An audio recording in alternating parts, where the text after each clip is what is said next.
This program features live coverage of an African safari and may include animal kills and carcasses. Viewer discretion is advised. Good morning and... no, it's not morning. Gosh, I've made it... Can we start this again? Let's pretend. 10, 9, 8, 7, 6, 5, 1. Live. There we go. Good afternoon and welcome to the Sunset Safari today, here from Juma in the Sabi Sands in the western parts of the Kruger National Park. I'm looking like this because there's an insect standing on my hat. There, it's gone away. My name is James Henry. On camera today we've got Batters with his very fast thumb, and we've begun our drive with two bird species. The helmeted guinea fowl and the red-billed buffalo weaver. There it is. Hello, red-billed buffalo weaver.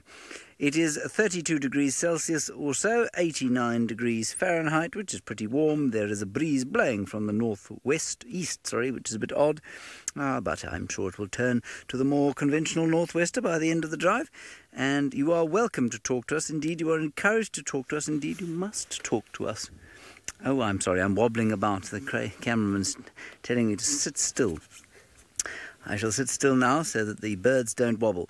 What I was trying to say to you before I was tapped on the back of the head by Batters is that we would like to hear from you, please, using the hashtag SafariLive on Twitter. Otherwise, you can use the chat stream on YouTube. I must be told every so often to sit still when they are, as they say, on the end of the lens at full zoom. Now, there's guinea fowl of foraging. Tough times for the birds. Not much to eat. Guinea fowl, much like chickens, will eat worms and seeds if they can find them, and the odd termite and ant. I'm sure they eat a lot of ants at this time of the year.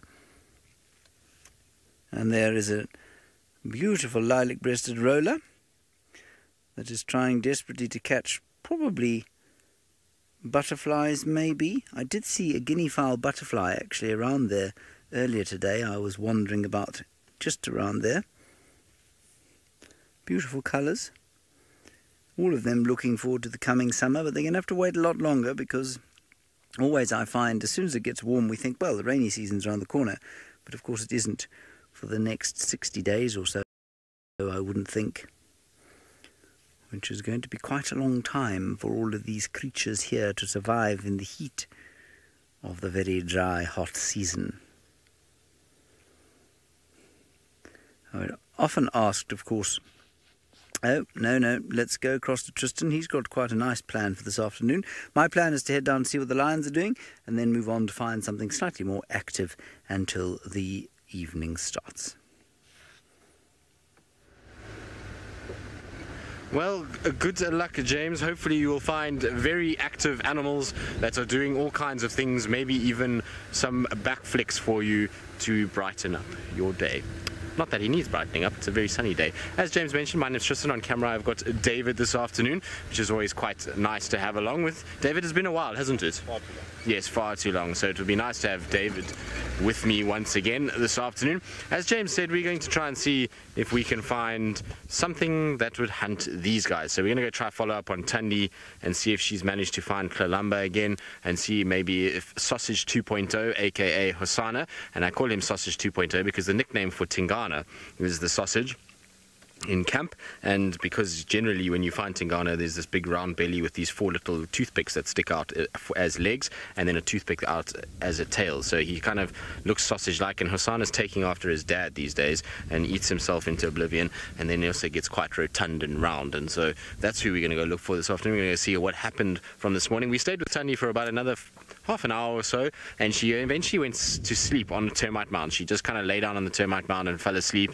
wasn't calling much, and she seemed very relaxed by the time we left, and the fact that she wasn't calling and was sleeping kind of led me to believe that everything should be okay and that we didn't have to worry too much and that I would come back in the afternoon. So hopefully she has found Kalamba now by this afternoon. It's going to be a tricky block to find them if she's not lying where we left her, which is in all likelihood probably going to be the case because there won't be much food left, but we'll hope that maybe, just maybe, she's still settled somewhere there because they had full bellies and maybe one of them will still be around. So that's the plan. You know, impalas look very relaxed. They're not far from where we had actually had Tundi and Masana this morning. It's just north of us in the drainage line. I'm going to take a different route. I normally go off Gowrie Cut Line, but today I've decided it's time for a slightly different route. We're going to go and see...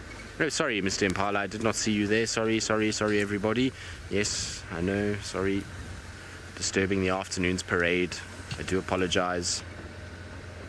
Good day. Hello. There we go. Right, now that we've gone through and decided to kind of not disturb the impalas too much, it sounds like James has managed to find one of the animals that he was looking for, and I wonder if it's the one that paid me a visit at Ingers during the course of today. It is exactly that one, we think. We watched it come out of the gate. It picked up a tree and disappeared with the tree. It is in fact quite close to us. There, it's now moving. You can see a large elephant bull moving through the grey, dry bush. We'll just roll gently down the hill after him. He's not very happy with life, I must say. He looks a bit irritated. Maybe he's in must. He'll cross the road in front of us shortly. And we'll either just keep going or he'll give us a little, how's your father? No, we're just going to keep going. He's a big fellow, probably about 30 years old, 35 maybe.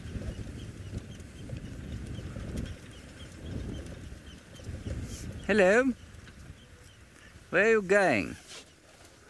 Put your tail down, we don't mean you any harm.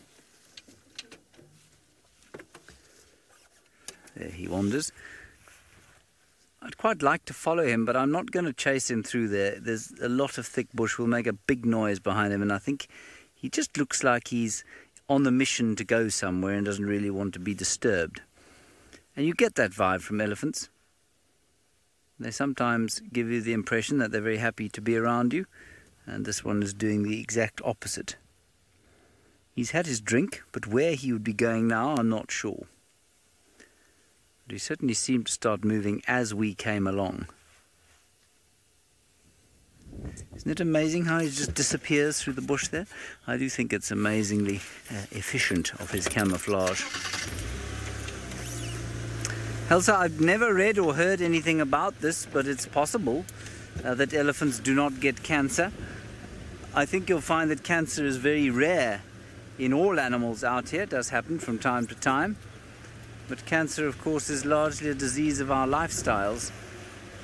And the fact that we, well, I mean, there are thousands of causes for cancers. And I think many of them can probably be put down to the way we live. We eat rubbish, we live stressed lives, and we live in very unhealthy conditions. And if you look back at Stone Age human beings, for example, or Stone Age societies even to this day, that have not gone on to live in modern westernized ways, you'll find that they have almost negligible cancer existence as well.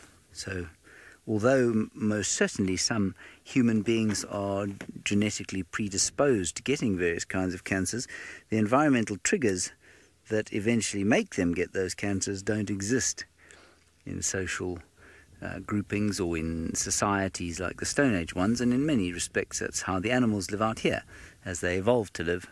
And so disease generally, of just about all kinds, far less prevalent out in these wilderness areas than it would be in claustrophobic human societies with pollution and bad food and stress. Or chronic stress, should I say. So I don't know if elephants are absolutely immune. I feel somewhere in the dim recesses of my memory there's something going bing, bing, which says that I've either been asked exactly what you've just asked me, or I've been told or read something about it, but I cannot remember it, I'm afraid. I'm not sure how they'd know that either.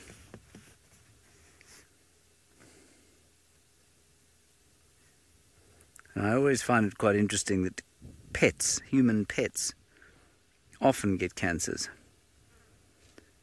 And it's I'm sure something to do with the inbreeding that goes with breeds of dogs and cats. But I do find it interesting that when we have brought them into our hectic human lives and we feed them foods that they did not evolve to eat, suddenly they too succumb to these really nasty diseases that we as humans suffer from, and are really no closer to, well, I don't know if we're no closer, but we're certainly very ineffective at curing and looking after, despite all our advances and how advanced we think we are as a society. Quite a nice sort of, on a totally different subject, slightly more cheerful subject, because of course that's a rather miserable subject. The picture you're looking at there has basically got three colours in it. It's got a little bit of blue, just a touch. It's got some grey, and then it's got a little bit of golden brown on those leaves.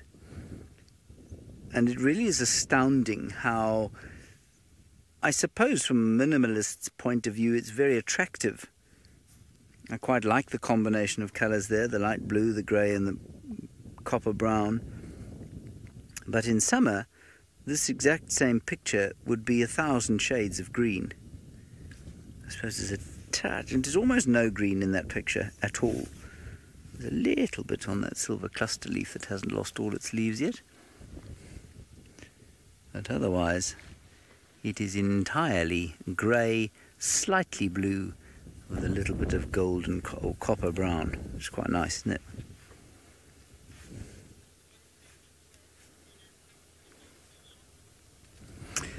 Justin, I think it depends entirely on the elephant. A china shop, of course, not an ideal place for a bull or an elephant. Elephants have more difficulty turning round than bulls do, but they're quite agile and they're not always angry. And so if you had a particularly sedate bull, perhaps like this one on a good day, he might be able to navigate the complexities of a china shop without breaking anything in a way that a bull wouldn't. You know, a bull, of course, has got hard hooves, finds it difficult not to slip, so it would depend on the floor that the china shop had. Elephant, soft pad underneath the feet, probably better at holding on or keeping purchase on a tiled floor, if it was tiles, or polished wood. So really there are a lot of variables, Justin, in your question, and difficult to answer whether an elephant would be better than a bull. It really does depend on which bull, which elephant, which china shop, and specifically which flooring has been used in the china shop before one could comprehensively answer the question. I hope that makes sense.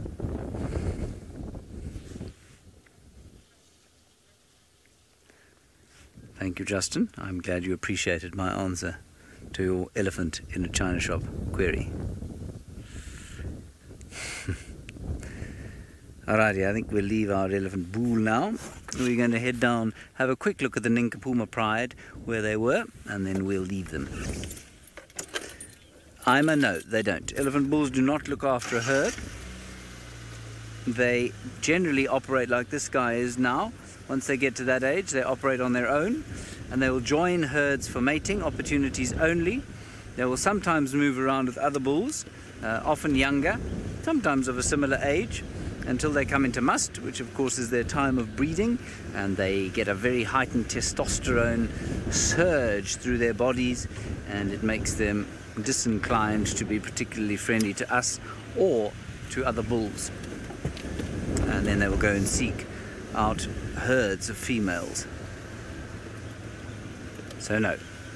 In short, they do not operate with female herds. Now, I'm very much looking forward to the arrival of the Wahlberg's eagles here. Mr. and Mrs. Wahlberg, the pale face, no, not the pale face, the pale form Wahlbergs that live in this tree, and they will surely be back very shortly. Let us go back to Tristan now, who I believe is in the vicinity of where Thandi was this morning.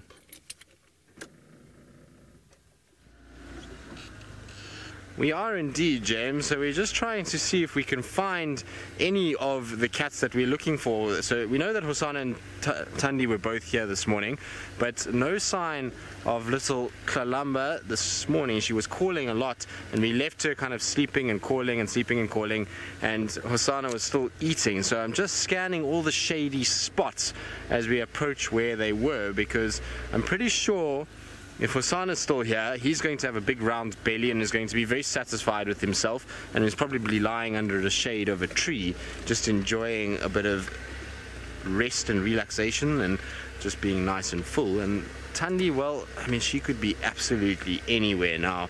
I thought maybe, just maybe, they'll stick around here. There wasn't much left on the carcass, so we'll just go. I'll show you how much there actually is, because I've already come past where the carcass was, but I'll just come here quickly to show you guys. Be a brief little walk by before we figure it out. There's lots of tracks for them absolutely everywhere, and so what's interesting is that there's some francolins that are hanging around actually near the carcass, which I'm going to show you now. I just want to give David some space, and also I want to actually see if these francolins will come and eat off the carcass, because that'll be quite interesting. It certainly would be first for me to see francolins doing it. But you can see that while it doesn't look like much, there is still nutrients there. There is still a bit of meat that could have been absorbed by that and by any of the predators, and so you'll find that they normally eat those legs, even the ribs. So I would be surprised if none of them are here. It would surprise me a lot. I wouldn't be surprised if Thandi found Kalamba and then moved off. That wouldn't surprise me. But if Hosanna left that, it would definitely be something that I wouldn't have expected. I would have expected him to have been here, just kind of making use of every little bit of nutrients he can get. Although, you never know, maybe he wasn't in the mood and he was full once he finished and decided it's better to go and try and find some water somewhere. So it could very well be that he's gone up towards Buffelshoek Dam, and watching the dam cam this afternoon will be a very good idea too, because if they didn't go to Buffelshoek Dam, then they will go towards the dam cam for a bit of water this afternoon. But what we're going to do is we're just going to scratch around. There's lots of little shady spots here where they could be sitting. And we know yesterday James said that Thandi was sleeping quite far from where the carcass was, so I'm just going to do some loops about and see what I can find. There's lots of tracks for Thandi all up and down here, which I would expect, as well as tracks for Hosanna, but we'll try and figure out what actually happened. So Lisa, species that we're allowed to off-road for is leopard, lion, elephant, buffalo. We are allowed to off-road for wild dogs and cheetah as well. And if you get a view of something very rare, you can follow it off-road, but generally it's not a sighting that develops. So if we see something rare, and when I say rare, I'm talking about an aardvark or a caracal or a serval or a pangolin or something like that, you can off-road for those if within reason. Obviously most of the time though, if you off-road for those species, they generally run away from you and don't stick around too much. So it's a kind of a game of cat and mouse a little bit, and a catch-22. You don't want to off-road too much. At the same time though, sometimes you have to do a little bit just to be able to see them. So those are the species, but the kind of hard and fast rule is that if you see any signs of those, and then the other rule that we have out here for off-roading is that if there is any sign of tracks, so let's say I had tracks for Thandi and Kalamba now, and basically how we found this carcass, and they go in a direction and you pick up alarm calls, or you have an idea that they're going to a certain water point or something like that, then you can go off-road to go and check that. Particularly if it's a female with cubs, then it's generally accepted practice that you do it. I mean, in the lodges it's a little different because you've got a tracker, so you can send the track on foot while you drive around and wait on the other side on the road to see if maybe, just maybe, that animal has come out.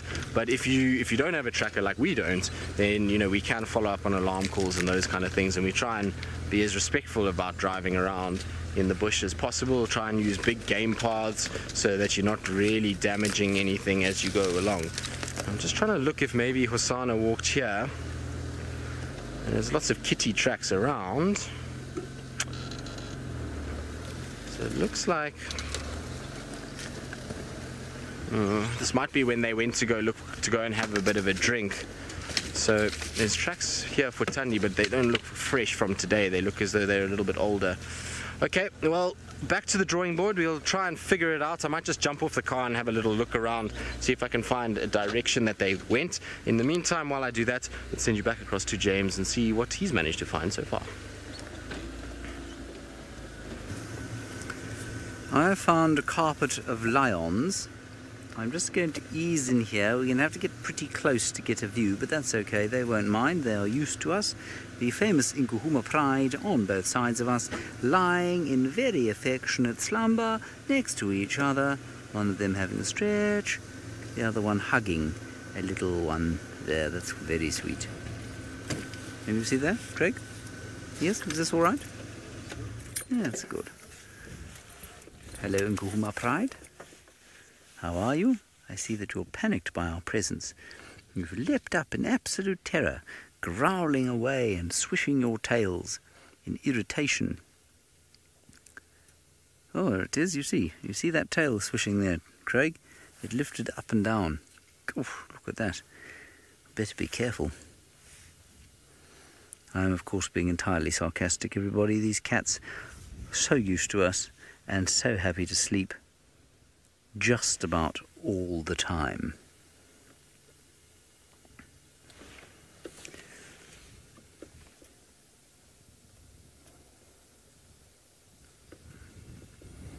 I'm going to be quiet for about 20 seconds to give you an impression of how amazingly silent and peaceful it is here.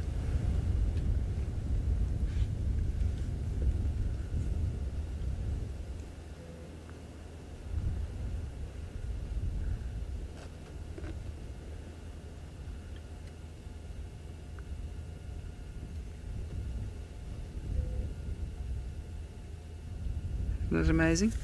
Not a bird calling, just the wind blowing and the lions in sweet slumber, bar that very one sort of obsessive young lioness who seems to have a cleanliness issue. She's very desperate to have clean feet.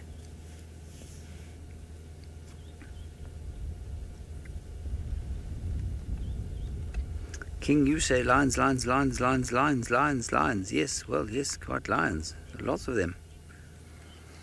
Ah, Willow Wanderer, good idea. A head count. I'll count the ones on my right. There are 4. 1, 2, 3, 4.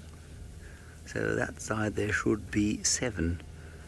1, 2, 3, 4, 5, 6. Yes, there's one. No. You see 7? How many can you see there, Craig? 6. 6, me too. It's interesting. Is there one missing? There are the 4 on the ground. 1, 2, 3, 4, 5, 6. That's very strange. I mean, that is hilarious. That little that sleeping pose is very amusing. I can definitely only see 10.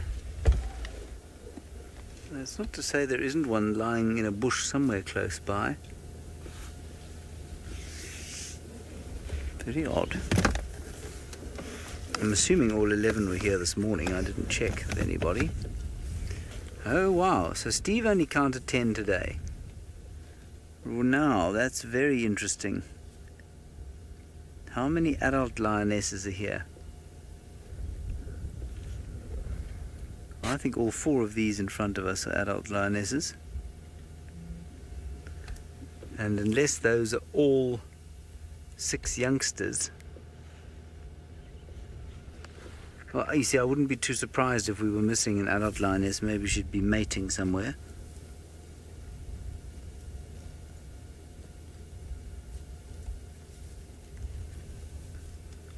That's a youngster, isn't it? Are you a youngster? Yes, you're youngish. Hello. Just making friends again, are you, with your old friends? Good.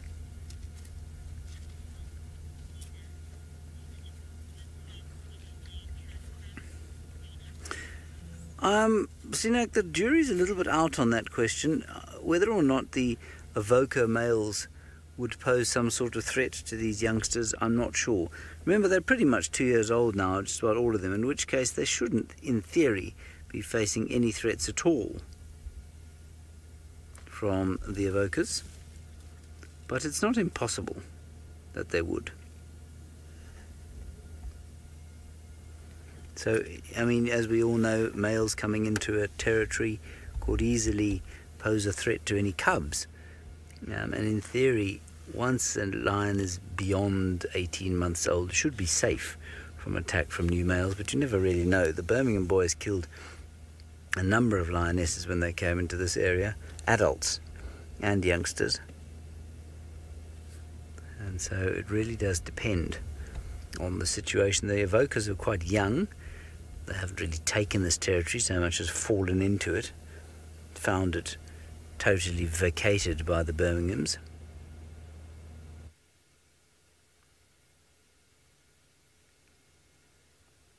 And so I'm really not sure if they face any... I don't think they do face much of a threat at the moment. But, that said, where's the other one?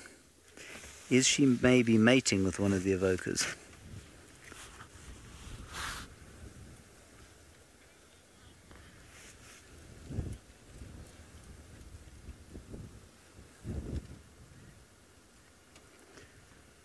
Lisa, the social structure of the pride is much the same as it is with most of the prides in this particular area, and that means that the pride is a number of females and their youngsters, in this case 5 adult females and 6 youngsters, the youngest of which is almost 2 years old now.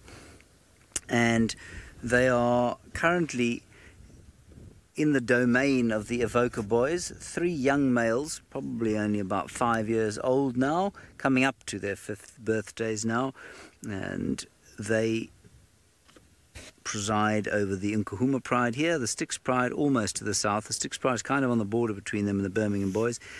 The Talamati pride to the north, and quite possibly the Torchwood pride to the east as well. So there's quite a lot for them to do, quite a lot for them to look after, the Avoca boys. And that's been brought about by the fact that the Birmingham boys, who were the erstwhile dominators of this part of the world, some 4 very large males have just kind of vacated this area and headed down onto the Sand River. They've left the northern Sabi Sand completely sort of unguarded, and so these 3 youngsters have come in and kind of taken the territory without so much as a piece of fur being taken, if you like. No shots were fired, as far as we can tell.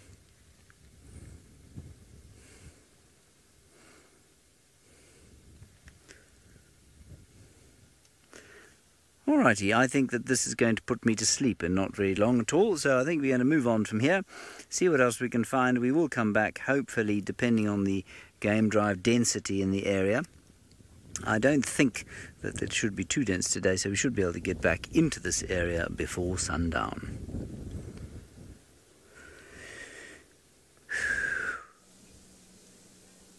Well, James, don't get too bored. Hopefully you'll find something that you're looking for. But as you can see, we found, well, not the leopards that we're looking for, but rather interesting, something to talk about. And so basically it is the impala horns from this particular kill. Now, the reason why it's on the car is because this was quite far away. And so if you are a bit squeamish, it's probably not the worst time to look away, because we're going to discuss a whole bunch of rather squeamish things. But essentially, when I was following the chaos this morning, this pair of horns was lying quite far from the carcass. And so I thought I'd just come and have a little look and see, and something about it intrigued me when I went past it. There was 2 things, really. One is that if you look actually where it's been eaten, so not on the horn structure itself, but around the sort of edging here, this is actually the brain casing of this particular impala, and you can see how whatever went after this, whether it was the leopards or another predator, has eaten away the back end of the brain casing and basically eaten the brain out and left that skull inside there.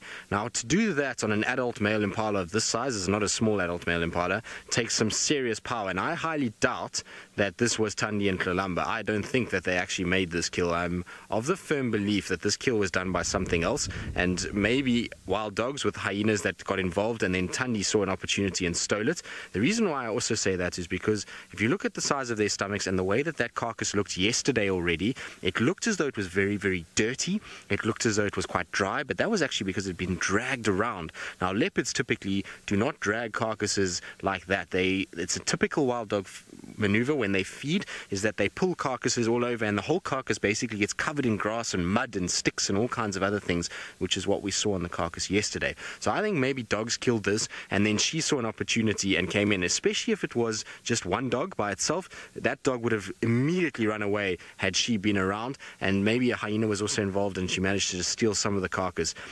The other thing about it is it's been decapitated. So normally you would find this would still be attached on a normal leopard carcass. Leopards don't eat through the head like this until right at the end. It's one of the very last things that they feed on. So for this to be broken off like this or decapitated indicates something else. Now what I want to do is I'm going to show you something. When we turn it around, you can see that the front of the head has also been eaten away, and that requires some serious jaws. And if you actually look, you will find places where there's been teeth that have gone straight in. So there's a nice little example where my finger is, where a little hole of a tooth that has gone in there. So I think this could be potentially from a hyena that got into this and was able to eat it. So this particular area that you see here, this is the orbital area for the eye, so that's where the eye socket would be basically, and then it goes round and the face would have come down and forward like that. But you can see it was still quite fresh when we found it, because if you look on the edges here, we've had 2 very hot days, and you look at where the fur is and just look on the edge here, this meat here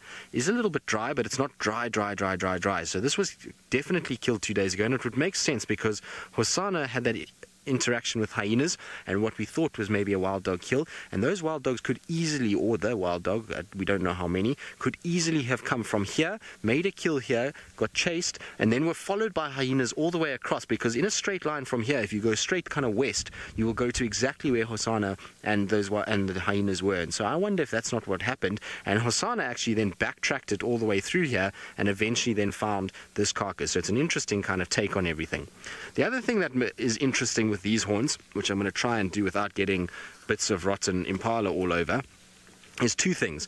Normally when we pick up horns out in the bush, they've been sitting around for quite a while, and they've got this more sort of brown coloration to them. So if you look on the top of the horns, it's got that usual kind of coloration. So it's got this kind of browny, dark color. But if you look on these horns themselves, they're actually got a very red coloration to them. So where the flies are, you'll see there's a lot of red there. Now this thing does smell quite bad, so we're not going to hold on to it for too much longer, but basically this red coloration has actually been put onto this horn. It doesn't stay there, it's not natural to the horn. This is from when it goes and horns trees. And if you look on this set of horns on this side, where the ridges are, you'll actually see bits of tree that have been left behind. And so this is when they go and they rub their horns, much like what a buffalo would do, and those tannins then get on to the horn structure itself.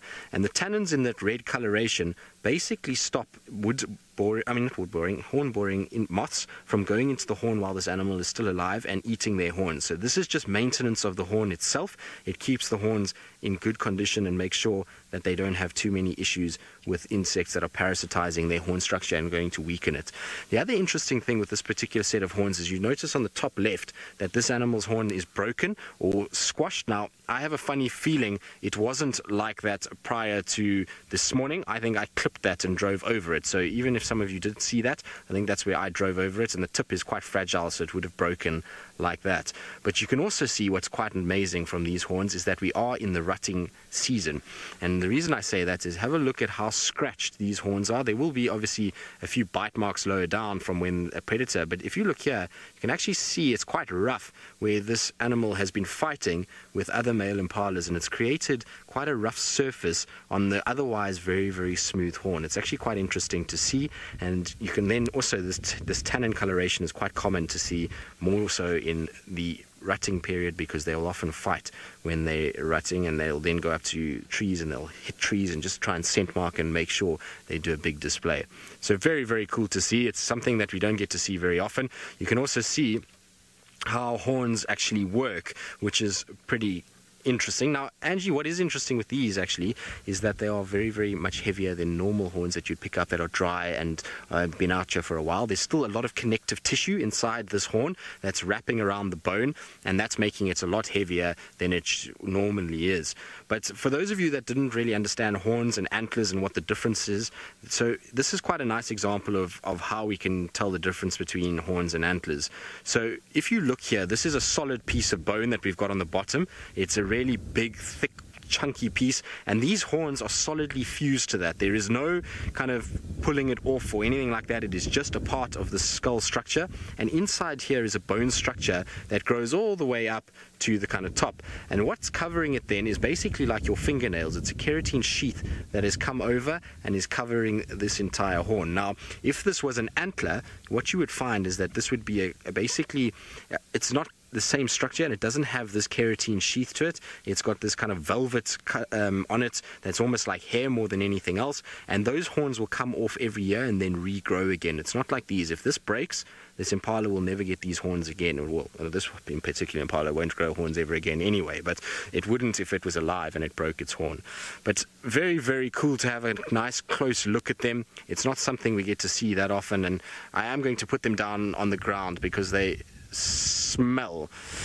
Right, but before we do that, because Susie, you've asked a very interesting question about the rings on this particular impala skulls and on the horn. So you've got these kind of ridges that run up and down. Now those are not indicative of how old this impala is, because if we had to count these rings, this impala would be absolutely ancient by now and would be long past the longest living impala that has been out there. So these are not for that. What this is for is when these guys are in the rut and they are competing as territorial males to try and mate with females, these ridges and the horn clashes that they go through would be vitally important, because without them, and if they had what they have here, which is the smooth section, they will clash horns, and the horns are going to not grip each other, and they're going to slide between one opponent and the other, and they're going to then stab each other and cause a lot of damage, and there's going to be a big problem. They're going to end up stabbing each other in the eyes and the head and all kinds of other things. So what happens with these is it allows the other set of horns to come in, and it basically hits up against this and provides a bit of traction for those horns to lock and for them to test their strength rather than to hurt one another. Ultimately, male antelopes are not trying to fight to kill each other. They're trying to compete in order to be able to get mating rights, and so it's not designed to kill, it's more designed to test each other's strength. And so these ridges help with that, being able to lock the horn, and then they can use the power of their necks and their bodies to determine who is actually the strongest of the males, which is pretty interesting. Good, now I'm going to get rid of it now because it really does smell quite bad, and I'm quite tired of smelling rotten antelope meat in front of me. I'm pretty sure my hands are going to probably smell pretty gross too, which we won't think about for now. We'll try and sort those out just now. Anyway, we're going to see, we haven't gotten very far when it comes to looking for our leopards since you last saw us, before we've kind of picked up these impala horns. So we're going to keep trying to see if I can find them. In the meantime, let's send you back across to James, who's now bumbling about since he's left his lions that were very sleepy. Well, yes, and we found a hammerkop, everybody, but alas, it flew off. This was because it was impatient. It was an impatient hammerkop. It was a treehouse dam. We were very excited, Craig and I, because we haven't seen anything at treehouse dam for 3 decades. Anyway, so be it.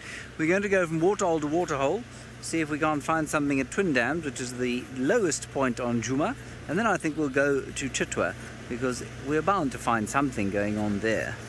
Chitwa, if you are a new viewer, is a reserve to the south of us. Grace, the birds will start dribbling back from now. I've heard of yellow-billed kites arriving in Natal already, which means that they must be around here somewhere. We haven't seen any.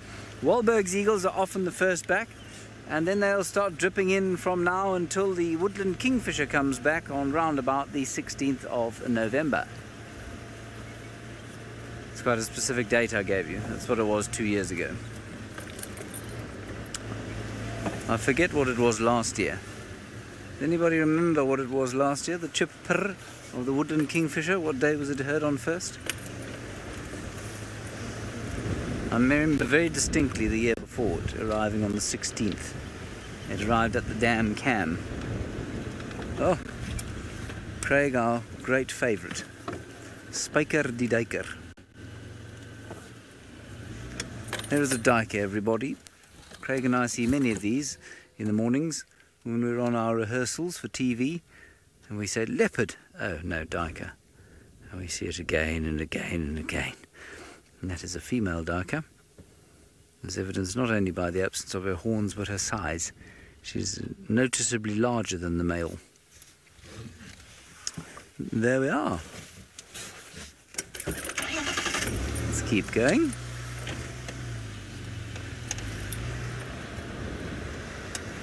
Aaron, there's no real difference between the number of mammals, but summer and winter.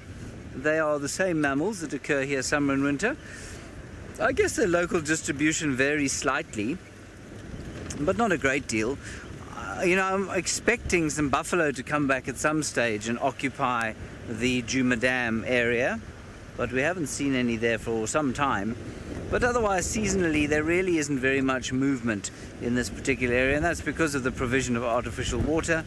So, well, it's not artificial water, it's real water. It's artificial water provision. So there are a number of pumped pans and dams, water reservoirs that animals can come and drink at during the dry season. And that means that the variation of species in an area like the Sabi Sands is very limited.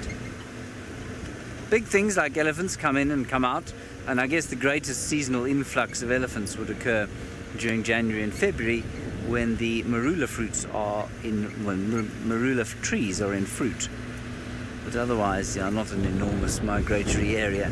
Used to be, before they started pumping water, there used to be a massive migration of wildebeest between the Sand River, where they'd spend the winter months, and then they'd go up to the seasonal Timbavati River during the course of the summer. But that hasn't happened for many, many years now. Alrighty, we're arriving at Twin Dams. Let's see if we can find something there.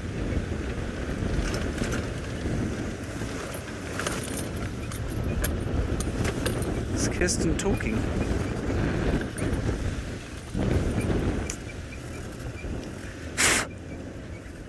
Go again with that, Kirsten.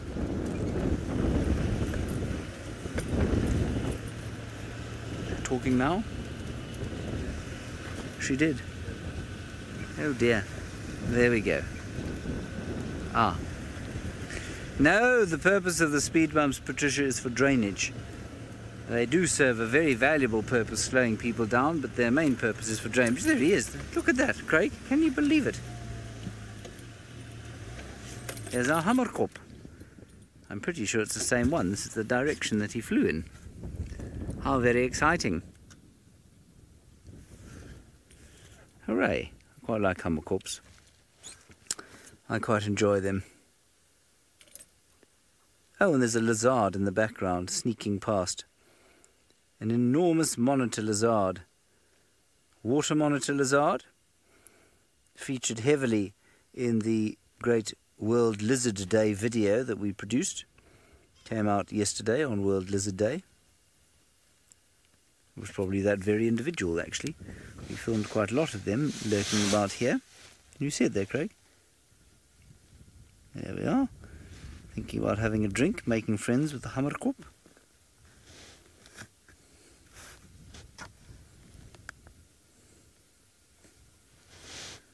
Which is nice to see.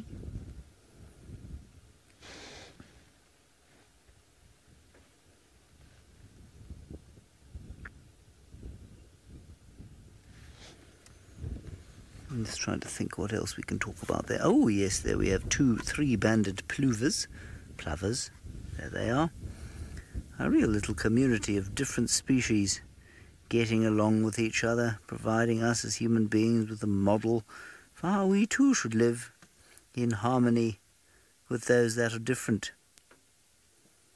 Shouldn't we, Craig? That's why you and I live in harmony, because we have taken this note from these animals, and although we are very different, we live in harmony together, you see.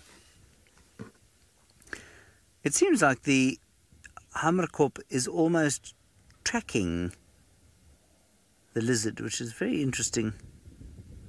Almost like the lizard would like to get into the water, and the hammerkop is some way preventing that. Anyway, while we sit here wondering what's going to happen next, we're next with this exciting sighting. Let's go back to Tristan, who has got a gormless creature.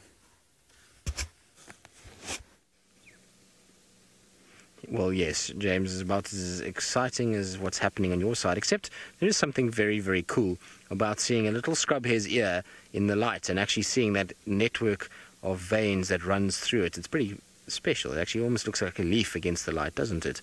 You can see that it's sitting here and sitting absolutely motionless because, well, it's got to, unfortunately, and during the day there are many, many, many, many things that would go after this poor scrub hare, from all kinds of birds of prey to the leopards that we're looking for, and various snakes and other things. And so it's important that it sits very still in amongst that thicket and stays as still as possible. But it was just so cool to see its ear. It's what actually drew the attention. As I was kind of looking around, I just saw this bright orange thing in the bush, and it was these ears, which is absolutely amazing. It's kind of translucent. It's almost like when you put your hand against a high-powered light and you can sometimes see everything that's going on in your hand. Nice, very, very cool. But its camouflage, other than its ear, is astounding. When you come back, you can see that inside that thicket is very, very difficult to see a scrub hare. So you can imagine if that ear turns ever so slightly, it's going to be almost impossible to be able to actually see it inside of a thicket like that. And so that's what they do during the day, is they lie here and they take it easy. And I'm pretty sure that this rabbit, if it was much like it was this morning and overcast and cloudy, those ears would have been tucked against the body, because they know that having their ears up like that is going to give them away in some respects. And so the reason it's doing it is because it's quite warm this afternoon, and so you can see there's a rich network of veins in there. And much like the elephant with big ears, this will help with cooling a little bit. Just putting the ears up and catching the breeze as it blows is just going to help cool some of that blood in those ears down and just help thermoregulate these guys as well, which is quite a cool thing to see. Amazing, eh? Now, talking about scrub hares, I'm not sure how many of you were actually watching the dam cam during the day today, but there was the most insane sighting down the dam cam during the course of the day. What we had was 3 ground hornbills that came across, and they walked down the slope towards the dam, and they got into the bowl of the dam. And we know from watching Hosana going about his business that there are quite a few scrub hares around.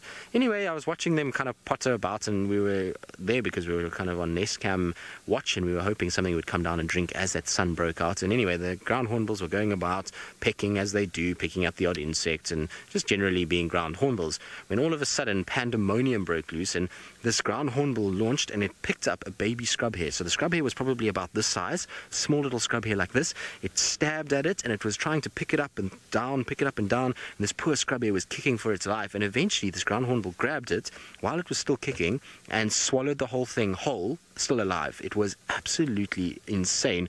It was really quite something to see. It was a big male ground hornbill. It was a bit kind of gory, actually, to be honest. Poor Jerry was squealing in final control as we watched this ground hornbill absolutely decimate this poor scrub hare little baby, which is, I know, Kirsty, it's a very horrible story, but amazing nonetheless. You wouldn't think that ground hornbills would be capable of, well, actually I would after last year. Hammered Harry, we know how he got handled. For those of you who don't know about Hammered Harry, well, there was a ground hornbill that got severely dealt a almost mafia-style blow when it was picked and eaten by its fellow members. And unfortunately, not that the mafia eat each other, I don't know where that came from, but anyway, the way that they dealt with it was very kind of mafia style, if you think of books and things like that. But anyway, I mean, ground hornbills can be vicious, but I didn't think it would swallow the thing whole. I mean, and alive. I thought it would have stabbed it with its beak, and with big, powerful beaks, and maybe it would have broken its back or something like that first. But no, it swallowed it, and then you could see it had its beak open for a while. I think that poor scrub hare was kicking and going crazy inside of that bird, which is a very horrible thing to think about. So it's been a macabre actual afternoon, from dead impala horns to bunny that got eaten. Sad time for the bunny, but it is what it is. And ground hornbills, well, they're a supreme predator, and it's quite amazing what they can actually eat on. Now let's try and brighten things up and send you back across to James, who undoubtedly will entertain all of you. I think he's now got a lizard that he wants to talk about, and hopefully that will be a lot nicer than me talking about scrub hares being murdered. Yes, no one likes a scrub hare to be murdered, even if they are quite gormless creatures. and especially not by means of ground hornbill chisel bill to the cranium. I imagine that must have been a very painful death for that bunny. Anyway, this is also a predator we're looking at. It will eat pretty much anything smaller than it. It'll eat birds if it can catch them, very unlikely, probably lizards and frogs, fish if it can get them, insects, and I wonder if it isn't looking for frogs in the mud. I'm sure it's picking up little flies and things as it goes as well. Now this one part of a couple of two that live at this waterhole as far as I'm aware, and what they do is they live here, and what they did last year is they had a burrow in the bank. And in the bank they made a little sort of home, laid their eggs, and then the young ones were born. And there's no parental care, and there's at least one of them left. At least one little baby left.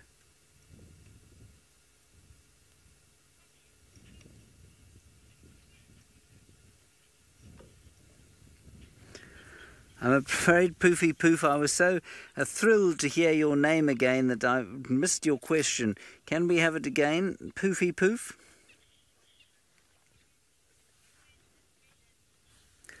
Oh, yes, it is always a pleasure to see some of the smaller ones, especially some of the slightly more exotic ones, like that water monitor lizard.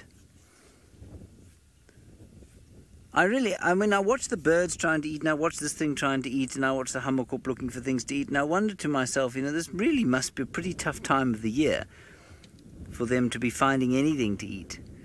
I suppose that the lizard is predatory, so it can eat pretty much any bit of meat that it can catch. But, it doesn't look like it's designed to catch much of the meat that I'm seeing around here. Lizards and frogs normally in estivation at this stage. In other words, they're not around. So what it's finding to eat, I'm not sure. I guess also its nutritional requirements will be that much lower in the winter time, because it will go through long periods of torpor or sort of semi-hibernation. Oh yes, T. Evans, the lizard is preyed upon by leopards. We've seen Hosanna, in fact one of his very first kills was one of those. No, in fact it was his sister, Shongile, killed it and he stole it from her. But he's definitely killed them before. I've seen Mvula, a male leopard, eating one of them. But one of their major predators, certainly of its quite close relative, the rock monitor, is the martial eagle. They are known to have a real taste for monitor lizards. Now this interaction here is also quite interesting. I'm not sure what this hammerkop is benefiting, or in what way the hammerkop is benefiting by being around the monitor, but it certainly seems to be making an effort to be around it. Kirsten says it's friendship. Well, nothing's impossible out here. Quickest way, as I always say, to get egg on your face is to state that something is impossible, because you would almost sure as nuts see it happening straight away. But I'm not convinced friendship is what's going on. Maybe it's some mutual foraging where the monitor might dig if he finds something, like a frog estivating in the mud or a fish estivating in the mud, and maybe the hammerkop, with its bird-sized brain, which is not massively intellectually capable.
Well, welcome to a nice surprise, firstly. 2, sorry about the gremlins, no idea what happened, but everything just went boom, and now it's all back up and running, hopefully, and Conrad has done some sort of magic to get things working. But as you can see, what has materialized in front of us is not a recorded clip. I know we haven't seen buffalo in a while, and this may come as a shock, but yes, we have a herd of buffalo on Djuma. Isn't that quite exciting? They've all come down towards Buffelshoek Dam, as the name would suggest. Buffelshoek is a perfect name for a herd of buffalo to come and drink, and they're making their way down, drinking nicely, and then they're starting to kind of go away from the water. They've been down for about the last 10 minutes or so, having a nice long drink before heading off. What is immediately obvious, though, is just how shallow Buffelshoek Dam is at the moment. You can see the buffalo that are standing right in the middle there, how they are not even up to sort of knee deep. It's very shallow, so it looks like a large body of water, but actually is not as deep as one would think.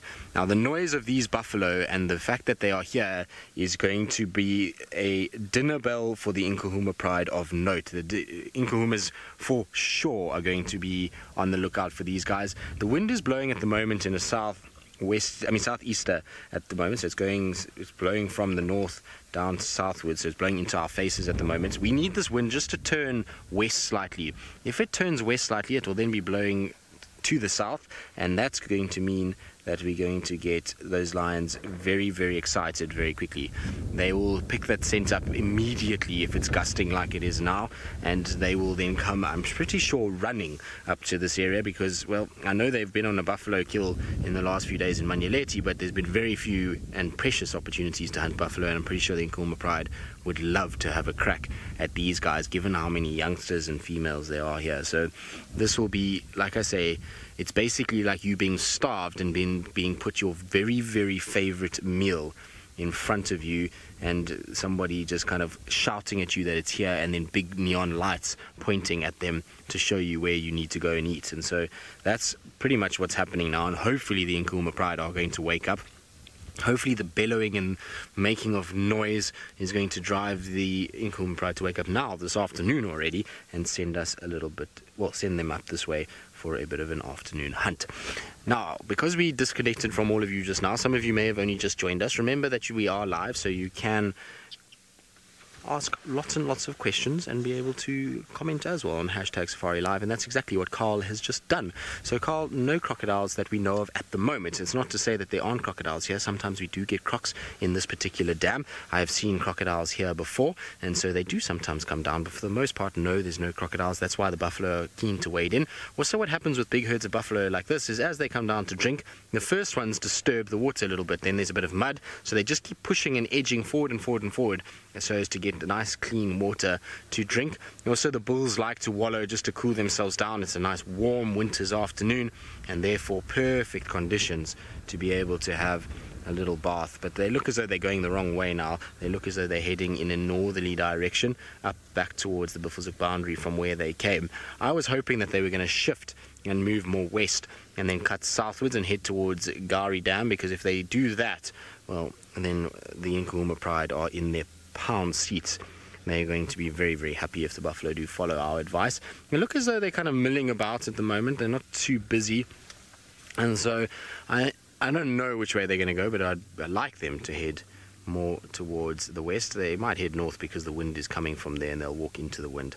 Rummet, this herd, I would say, probably, if I had to guess, maybe about 70, 80 buffalo, maybe around there. I mean, there's quite a few that have already left the water, and there's still a few that are milling about, so I don't know if some of you want to try and count how many we've got, but I would say somewhere close to there. Now, Aubrey's calling me on the radio, so I just want to chat to him.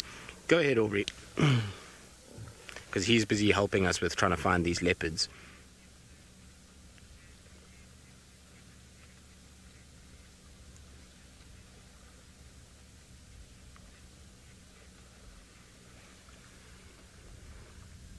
Okay, copy. Thanks, Orbs. Yeah, I'll come give you a hand there just now.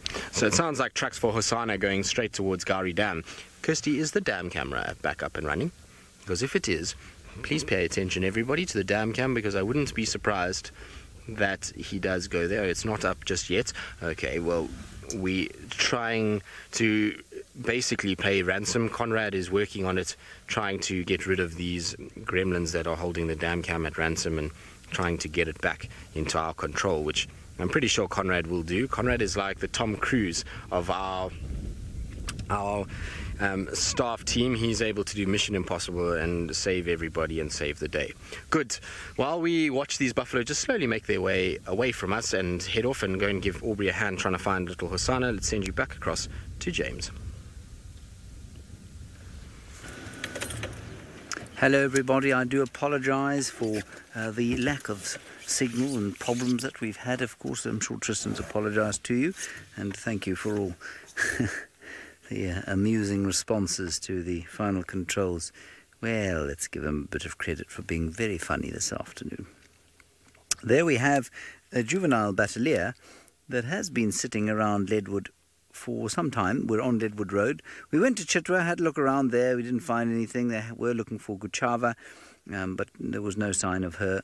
And so we've come back onto Djuma to see maybe if Tingana hasn't crossed back onto Djuma at some stage. He hasn't as yet, as far as we can tell. But we have come across a juvenile battalier that was born somewhere around here, I think probably in the last 4 years. Still very much juvenile plumage. And this chap's quite easy to recognise because his head is almost white. The light's just not right for you to see that at the moment, I'm afraid. Anyway, that's what's going on here. We're not quite yet going to go back towards the lions. I don't think. It's really still very hot. And I don't think they're going to move for at least another hour or so. But we'll head back there slowly at some stage. Good. Let us continue. It's not the best battalier sighting we've ever had. Oh my goodness gracious me. We're going to now, we're going to go to Steve, believe it or not, with the nest cam.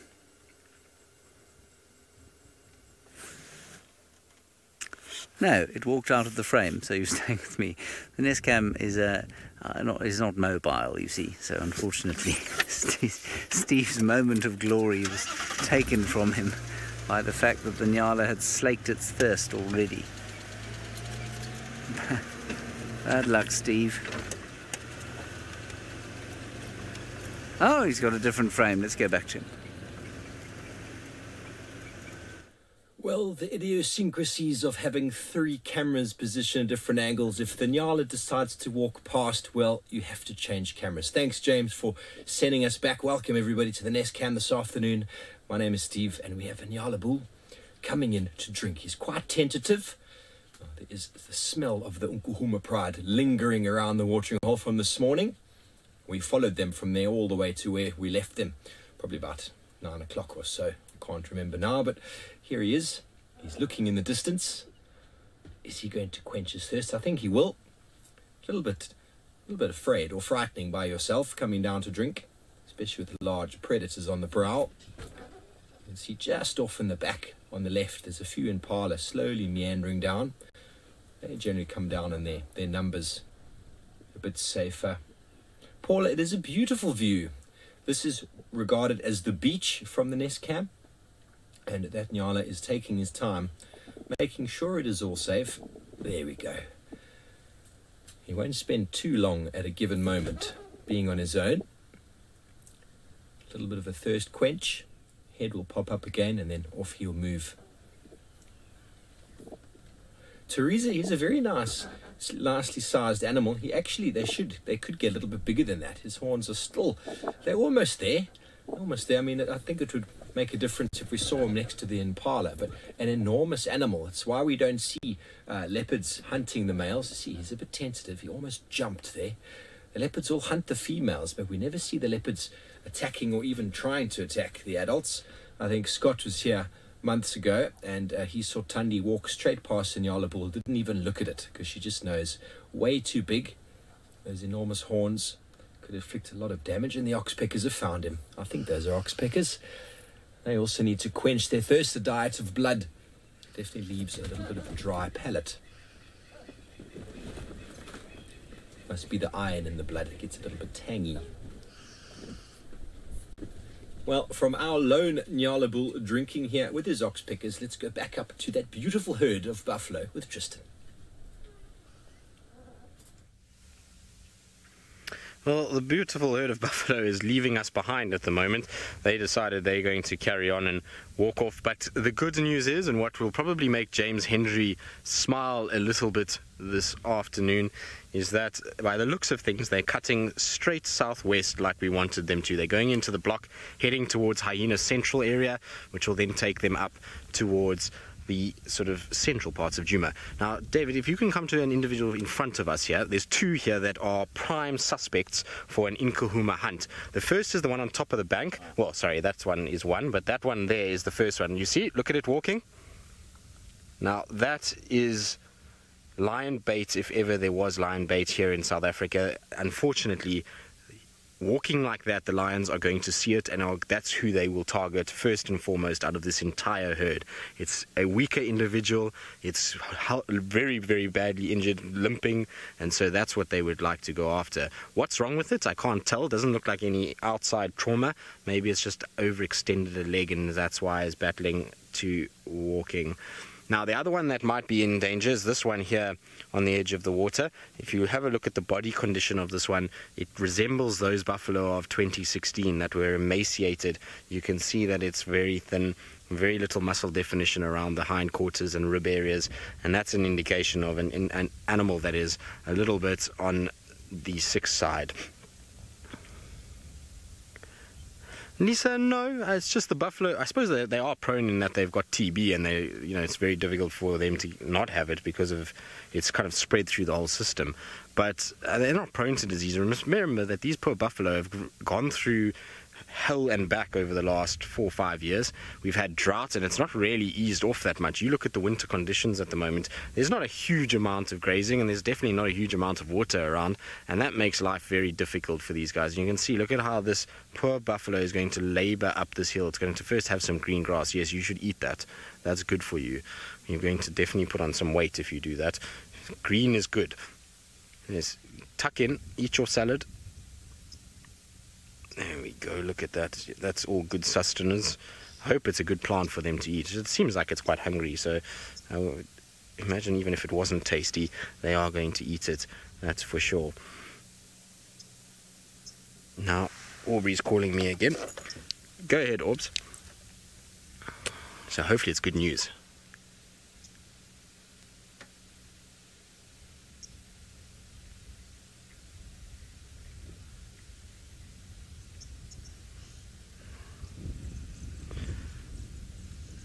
Okay, copy that. Thanks, Orbs. I'll join you now. So it sounds like Aubrey's been successful and found what we've been looking for, so we're going to stop relaxing. I was actually sitting, because it was quite nice, I was sitting like this, kind of had my feet up, because we had the buffalo, there's the sunset on my left, and it's the perfect place just to actually get very comfortable and just kind of watch what's going on. And while we were off air, it seemed like the right thing to do. It's got a perfect view, but enough slacking. It's time to start actually doing some work and finding some more animals in this. Now, I'm hoping that these buffalo, by the time we're with this leopard, will be starting to get into that area. And what if we get Hosanna hunting a buffalo? There's a leopard right here. There's a leopard. So I said, what if we get Hosanna hunting a buffalo? And Hosanna has just appeared right behind us and is looking at the buffalo. What are the chances of that happening? And we're sitting here doing absolutely nothing, and there comes this leopard out of nowhere. Hello, Hosanna. Welcome. Welcome to the sundowner spot and the beauty of Buffelshoek Dam this afternoon. I wonder what he's going to get up to. He's going to go drink, definitely. Now, I just need to let Aubrey know that I've already got a leopard, that we're not going to be coming to him because other people want to go there. But how's this? What are the chances of that happening? Hosanna, what you doing, boy? That was classic. Yeah, stations, I've just located Hosanna at Buffelshoek Dam with these Nyari. So it sounds like Aubrey's got Tandi and Klalamba, which is also exciting news as well. So it sounds that the little one. Now, I just need to tell James that I won't, well, Kirsty, will you tell James that I won't be leaving Hosanna? I'll be staying with him, so he's welcome to go to Tandi and Klalamba. We'll stay with Hosanna because I want to see if he's going to try and hunt these buffalo. it's going to be interesting to see what he does. But he's going to have a little drink into the sunset. Isn't that just absolutely beautiful? It would be nice to be on the other side of him because there would be this golden light on him. But unfortunately, where I am now, I don't think I'll make it round in time for him to finish drinking. But isn't that beautiful? Look at how he's just lapping things up. That's hilarious. I can't actually believe he came out behind us.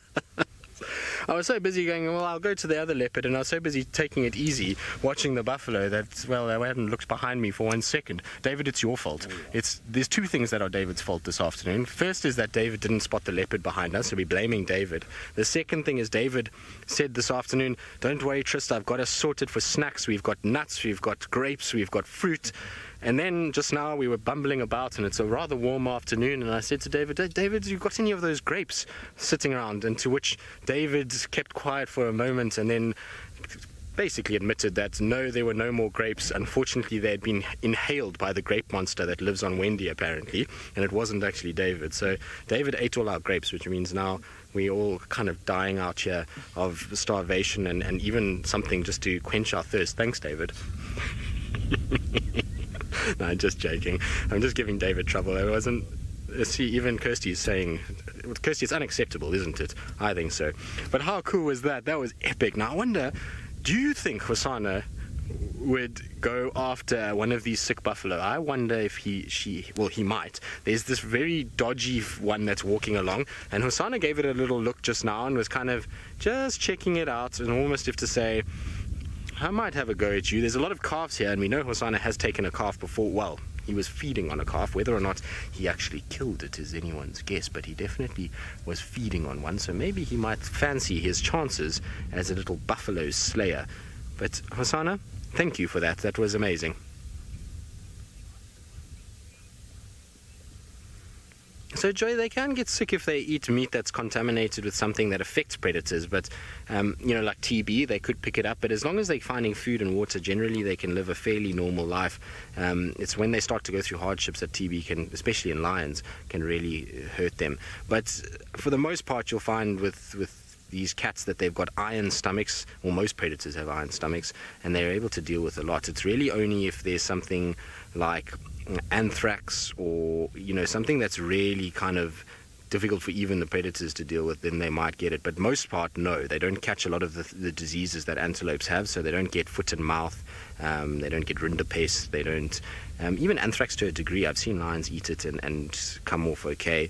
It's not ideal if they do, because they then transport the spores to water points when they go drink. Hello, Hosana, welcome. Are you a thirsty boy? You've drunk for a lot longer than I thought you were going to drink for. I thought we could have got round actually in the time that he's been drinking, but very cool.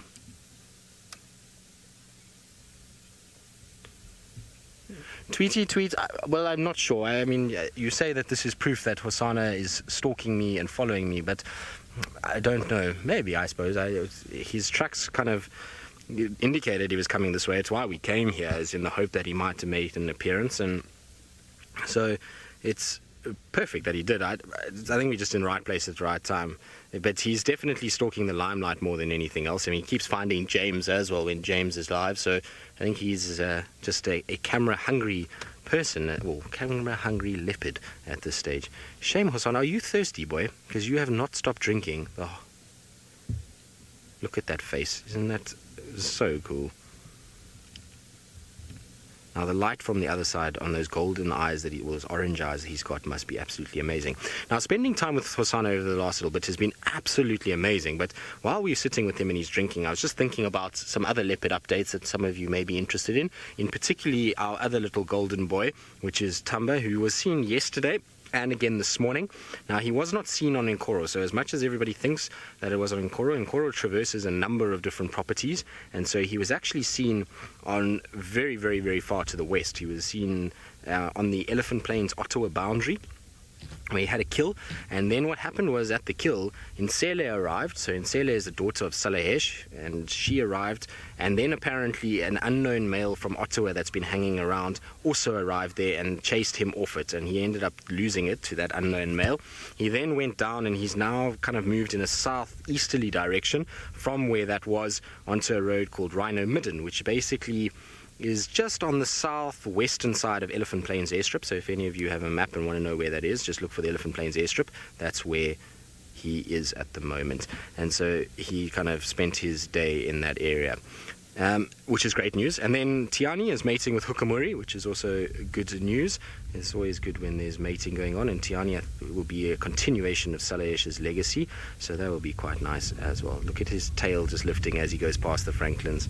How beautiful is that? Hosana, you're a beautiful boy. A buffalo just grunting in the distance. I wonder if he's going to follow these buffalo. I have a funny feeling he's thinking about it. This will be very, very interesting. I don't know. It's a tough hunt for him. I mean, a buffalo is not a small animal in any way, and in herds they can be quite difficult to bring down, but he might be eyeing out one of these sick buffalo and thinking, maybe, just maybe, I might be able to do it. Although he'll have a full belly and won't really need to go and get food. So Lewis, the lions are far. The lions are nowhere near where he is. They are, to give you an idea, from here would be probably about 1 kilometer away from where we are now. So what's that in a mile? Like, I don't know, just under a mile away, which doesn't sound like...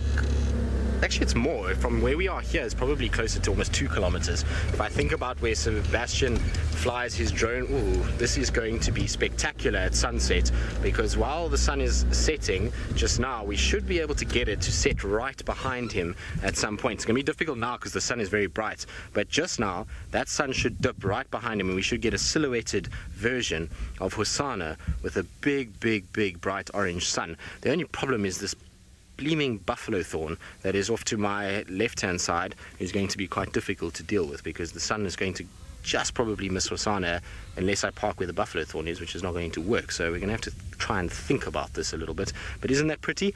Our silhouetted cat against a very bright sun. Right, now while we admire Hosana, who's sitting on top of his bank enjoying the sunset, let's send you back across to Steve, who's got some beautiful impalas in the golden light. Yes, we do. Well, from Hosana's favourite watering hole, now he is at Buffelshoek. Maybe it's because the buffalo are there. We know he likes himself a little bit of beef from time to time. Well, these impala are quite happy in the knowledge that I've just passed to them, that the little chief is not in attendance. He is all the way in the northeast. So one more will come down and have a drink. They're still tentative. They always look at water as if there's something in there willing to snatch at them, as we've seen a couple of impala in the last few weeks at Chitwa getting munched by crocodiles. They always look at the water very untrustingly. They know that they need it, but coming down to get it is always a difficult task.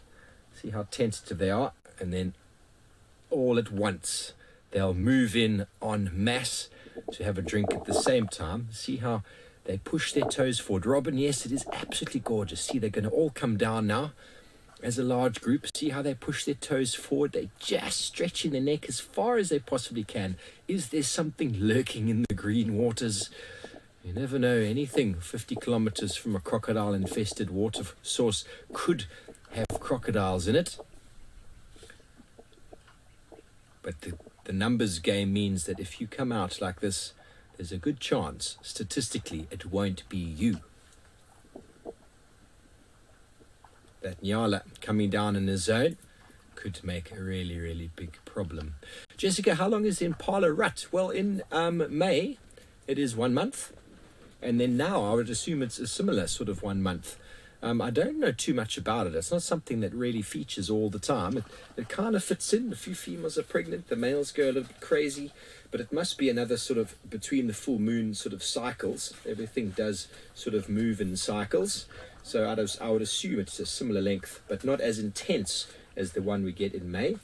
That one is have all the impalas going absolutely ballistic. The females all in estrus and the males are fighting for dominance. Now, there's a little bit of argy-bargy, but there's not as many pheromones in the air to make... Here he comes. Here he comes at the back. Just to spoil a very pleasant cup of tea by the watering hole, comes in to herd them around and sort them out. He doesn't even have time to drink. In the rutting season, these males really just forget about absolutely everything except for what the pheromones are providing in the air. Well, I can see Hosana. He is liking his pose on the dam wall. Let's go see how pretty he is in the golden light. Well, it doesn't get any better than what Hosana is doing right now. It's about as good as one could ever ask for from a leopard, sitting almost eye level with us, enjoying the last of the sun's rays coming down, watching the buffalo in the distance. It really is a spectacular sighting to have of him. It is thoroughly enjoyable to have him sitting the way he is. I don't think we could ask for anything more than this, to be honest. I think we've pretty spoilt having this boy around again in this area. He really is a beautiful cat, and like I said, that last little bit of sun's rays that are coming down, unfortunately we can't get the sun right behind him. We checked. There's a buffalo thorn tree just to the back right of him that will block the sun completely, or block us should I say, and we won't be able to actually see him or the sun. So we've come around instead to get this very different view of him, which is this kind of low angle that we can get, which is absolutely beautiful. Right, now we've got one leopard, but James apparently has got two. They're in there somewhere. Oh, lovely shot there of a vehicle. Fantastic. We've got Thandi and Tlalamba, and so I've got to tell you, it's something of a relief to me to see Tlalamba. I didn't think after this morning that she would have been damaged, but there was always that fear, of course, when Thandi called and Tlalamba didn't pitch up. Anyway, very cleverly found by Aubrey this afternoon. Aubrey, of course, is a guided Vuyatela, and so we will do our level best now to get into a position where we can see beautiful Thandi and Tlalamba. They are just in front of us here, heading towards a termite mound. We'll try and get through some rather dodgy vegetation. There we go, a nice little track here. They might pop out onto that termite mound. No, they've just gone straight round it. Very inconvenient of them.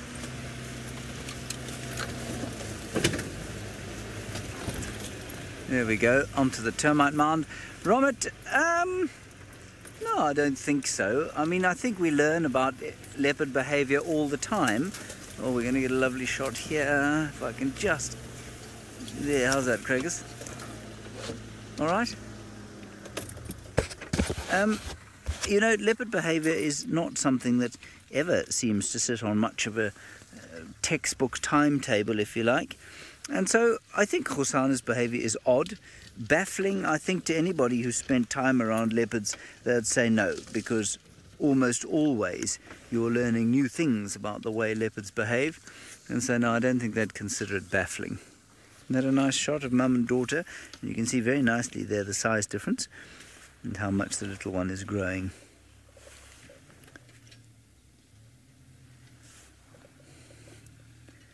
Now, when we got here, Aubrey and Taxon said that they had looked very afraid, like they were running from something.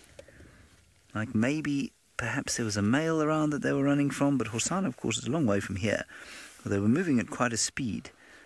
You can see the grumpy queen playing out her grumpiness, hissing at her daughter. She's booking no kind of dissent at this stage. And I know that many of you, much like me, are sharing the joy of seeing little Tlalamba again. I was quite worried this morning, and Tristan's explained what happened this morning. It was quite something. There we go.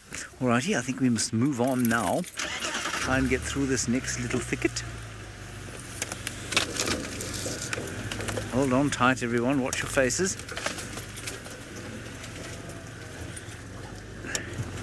Well, I'd say, you know, if this was the price we've had to pay for those gremlins earlier on, I think we're doing all right. I'm sure no one will complain. Leopards in the golden light on a termite mound, so many of them. Jed, they don't feed every day all the time. I mean, it really depends on how much they manage to kill, and So, I mean, the general rule is, I suppose you'd say if she killed an impala, which weighs about 70 kilograms or so, adult male impala like the one she had there, she'd feed on that for 4 or 5 days and then not probably eat again for 3 or 4 days. But, of course, these leopards do things like kill one thing and then feed on it, and then when they're off having a drink of water or something, they have the opportunity to kill again, and so they do, and they'll put that kill in a pantry. So it's very difficult to say how often they eat. They certainly don't eat more than once a day unless they have a kill. So if she has a kill like an impala, she'll stash it in a tree, and then she will feed on it a number of times during the day. So she'll eat until she's hungry again, a bit like us, I suppose, and then she'll eat again. But basically what she'll try and do is feed as much as possible over the course of time that she has the kill with her. Craigus? No good. Let me move again. We're going to get a lovely picture of them on the termite mound again. Oh, no, are we? We're going to get a lovely picture of a vehicle. How's that? Back a bit? Forward a bit? Back. Yes, I can. For you, Craig, anything. There we go. Beautiful.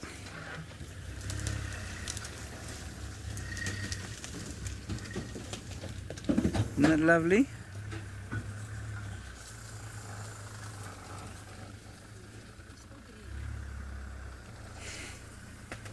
There's some serious cameras on the car next to us.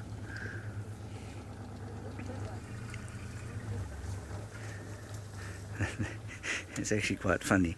As we look at this, there's one woman with 2 or 3 bodies and 7 enormous lenses, and there's somebody else sitting next to her with a cell phone taking pictures. It's quite amusing.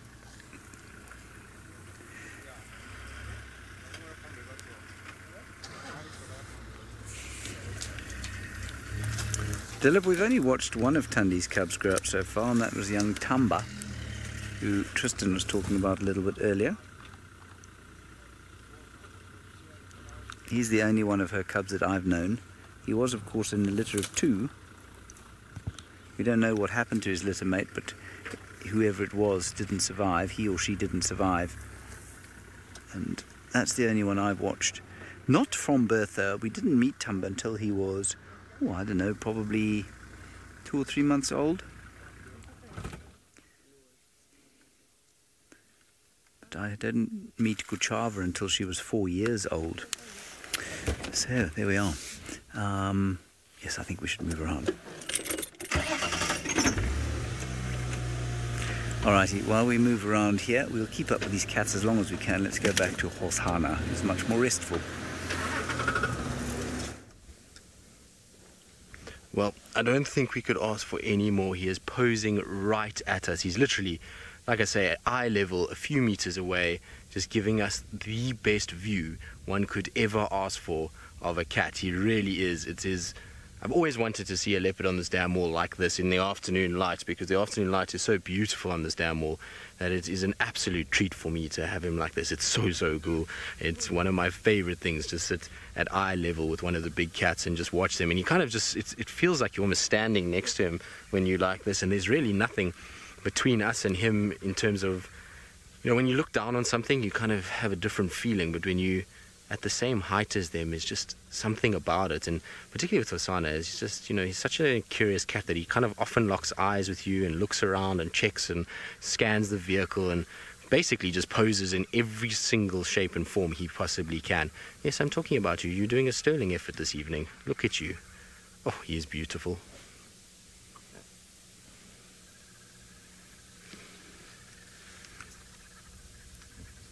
Oh, IH, so you're asking the old question that, are you going to come lie closer, Hosana? So now he's coming right towards us, pretty much exactly where we are. So there he's going around the kind of back end of the car, so we're going to try and kind of figure out where he wants to go. Hosana, where do you want to go? But essentially, Tamba is still my favorite. Hosana is creeping in. He's becoming naughty in that regard, because I'm spending so much time with him that it's just becoming harder and harder not to just absolutely love spending hours and hours with him. But there's something about Tumba. Tumba's eyes for me are just on a whole different level. He's got these beautiful green eyes, and I don't know why. I mean, Tumba, I suppose there's a part of me that just feels sorry for him in a way that he kind of... Hosana has got away with a lot. He's ended up kind of somehow charming Thandi to a degree to allow her to be quite tolerant of him. Even last year when she was still with Tumba, she actually tolerated him more than she tolerated Tumba, and that's part of the reason why I've kind of become so fond of Tumba, is that he had a hard time as well. He's also left very young, and you know, he hasn't had it easy, and he's somehow managed to make his way and do very well. And he didn't have a sibling either to play with or learn, so his life has been a far more lonely one than possibly what Hosana has had. Even though Hosana was abandoned at such a young age, you know, Hosana still had Shongile for a long period of time, and it's just, I don't know, there's something about Tumba that it just captivates me. He's got to be one of the most beautiful leopards that I've had the pleasure of spending a lot of time around. I mean, Hosana's not far off. Hosana's got these beautiful orange eyes, but Tumba is just, I don't know, the green eyes and the contrast to his golden coat work so well. But they're both very, very, very special animals, and we are exceedingly fortunate that we get to spend time with these cats, let alone, you know, a leopard in general is an amazing experience to be around, and to have one walk like Hosana just did, not even 5 meters from us, and then 1 meter around the back of the car, is a very special experience.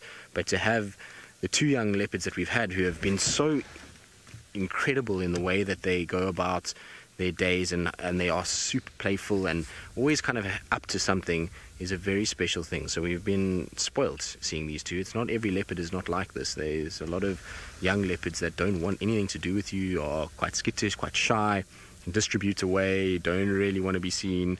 And so to have this is just spectacular. Right, we're going to try to keep up with him. I don't think we'll have him for too much longer, unfortunately. Where he's walking is going to be very difficult, but wow, that was a very special, very, very special sighting. Like I say, I've always wanted to see a leopard there, and to have him where he was is just absolutely amazing. Okay, well, I'm going to try and see if I can get to where he is and follow him. While we do that, let's send you back across to James, who's trying to keep up with Thandi, much like we're trying to keep up with Hosana. We've managed to keep up with them, sort of. Going up onto the top of a termite mound there, it'll be quite nice. Let me just try and pick a decent line.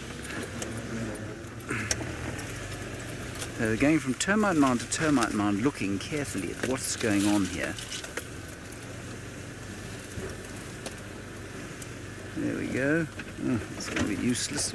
So many trees in the way. Anyway, there's her bottom. Her regal imperial bottom. That's Thandi's bottom, in case you were confused.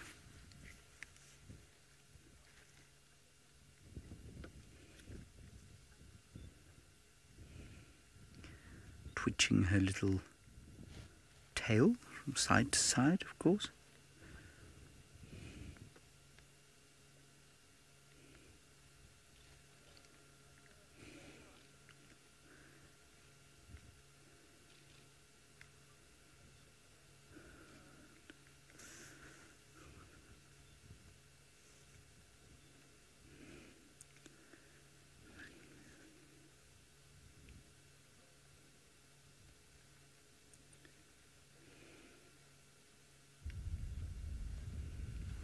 She is very beautiful, and there's, again, very little in the way of birdsong.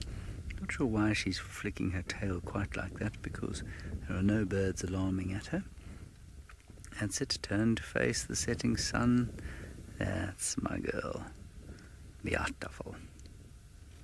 Oh, perfect. How's that?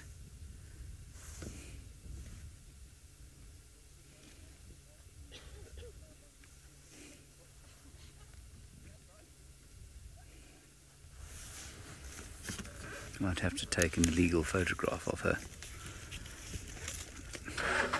Rosalind, a leopard's paw, a female leopard's paw, is about the size of a sort of average-sized woman's palm, I guess. Maybe a bit smaller than that. She could definitely fit into your... No, about the average-sized woman's palm. I'm just looking at my own palm. I'm not a very large man. I don't have unusually sized hands for a human being of my size, and I'd say a male leopard's paw would fit into my hand, into my palm. So I'm going to say into the average sized woman's palm is about the size of her pug mark.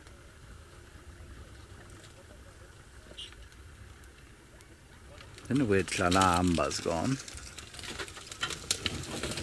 Hoping she will at some stage emerge. I'm just catching the last of the light on her face there. It must be said, slightly grumpy face. Now, yesterday I said one of the things that I thought made her look a bit grumpy was the fact that in a resting position, her ears don't sit forward like they do on Hosanna, for example. They always seem to be in that exact posture. It always gives her the look of being slightly irritated. I don't think it's entirely inaccurate. Also, that you know what else it is? It's the fact that her eyelids are just slightly more closed. So it looks like she's scowling. There's a disdainful look of irritation on her face.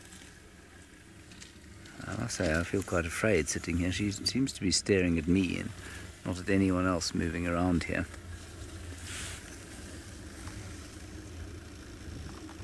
You see what I mean, everyone? Or not? Is it too nasty to say this about a cat?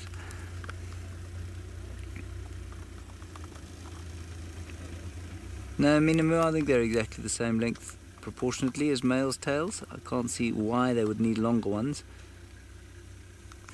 So I'm going to say no, I think they're exactly the same size.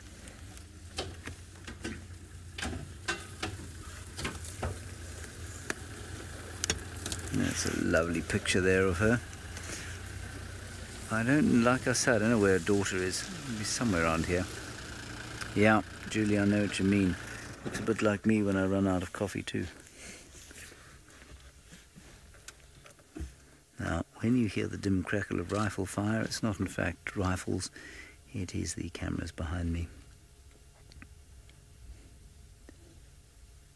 Some very excited photographers. Yeah, you see, she has got droopy eyes that make her look grouchy.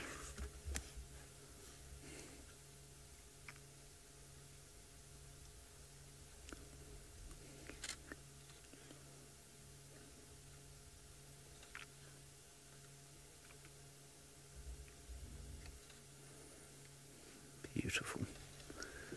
Just see the slight purpling of the sky behind her as the night starts to come in.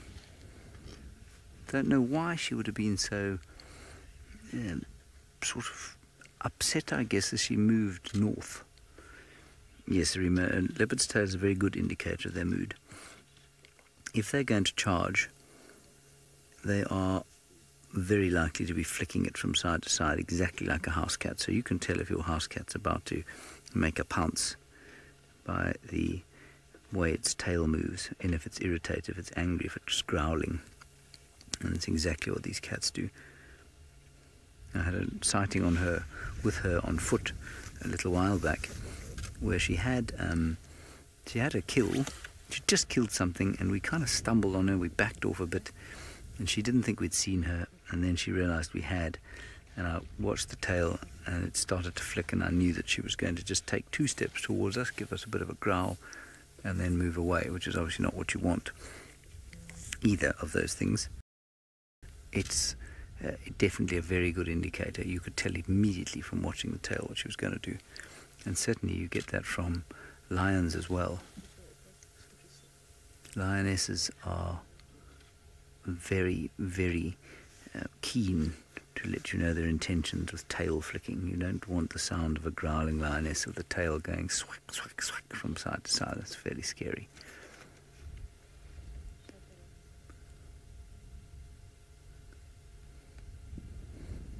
Very royal now. Looking out towards the northwest, contemplating the coming summer, the naughtiness of her daughter, the intrusion of her brother, the absence of her consort. We haven't seen Tingana now for a few days, nor have we seen his tracks. These are things that must pop through her mind from time to time as she navigates the difficult road that is that of a female leopard. Oh, here's the little one. He's right here. She's right here. She was stalking us.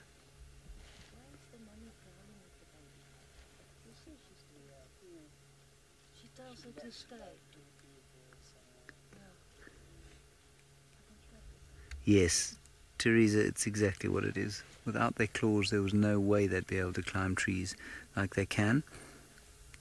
I mean, combined with very powerful shoulders and very powerful back muscles, it is absolutely their claws that allow them to climb so well. Now, Mum's gone up towards the north. The little one has decided that she's had enough of all this walking around. She's going to assert her independence once more. She seems to be doing quite a lot of that of late. And she's queen of the castle now. Yes, I suppose she is.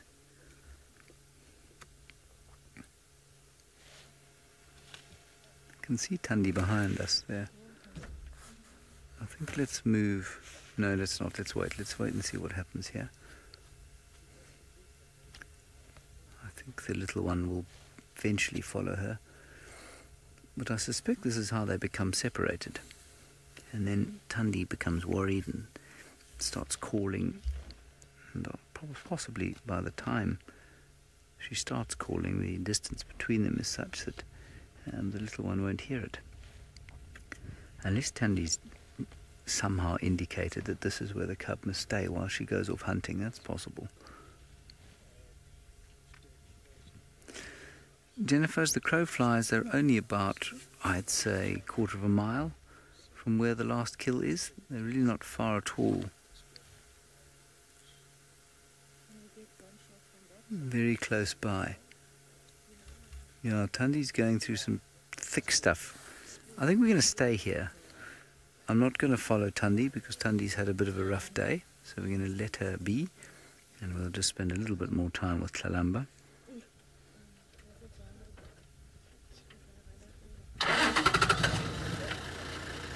The photographers are moving out from behind us. They are dissatisfied with the backside view of Tlalamba. Tlalamba, of course, will now turn around and face us. That is why we are going to stay precisely where we are. And I'm sure you will all understand that I'm not going to try and follow Tundi after the day that she's had. It's been a rough one for her.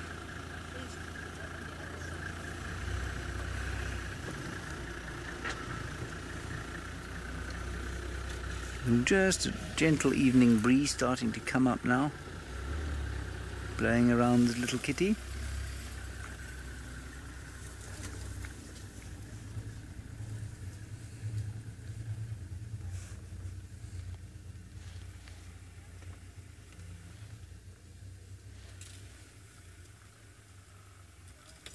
Still, she looking a bit anxious, but I mean, that's what a leopard does, I guess. A leopard is going to look anxious.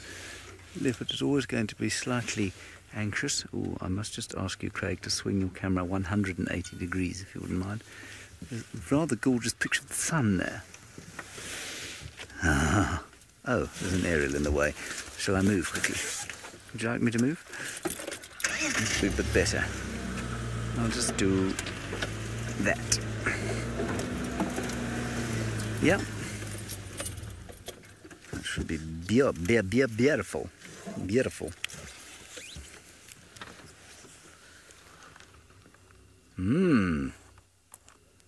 Stunning.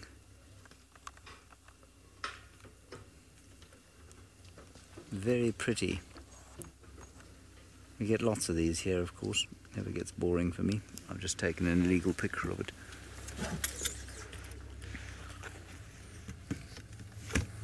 Oh, that is just stunning. The cat hasn't moved, don't worry. Still in the same place. We'll go back to her now. We are queen.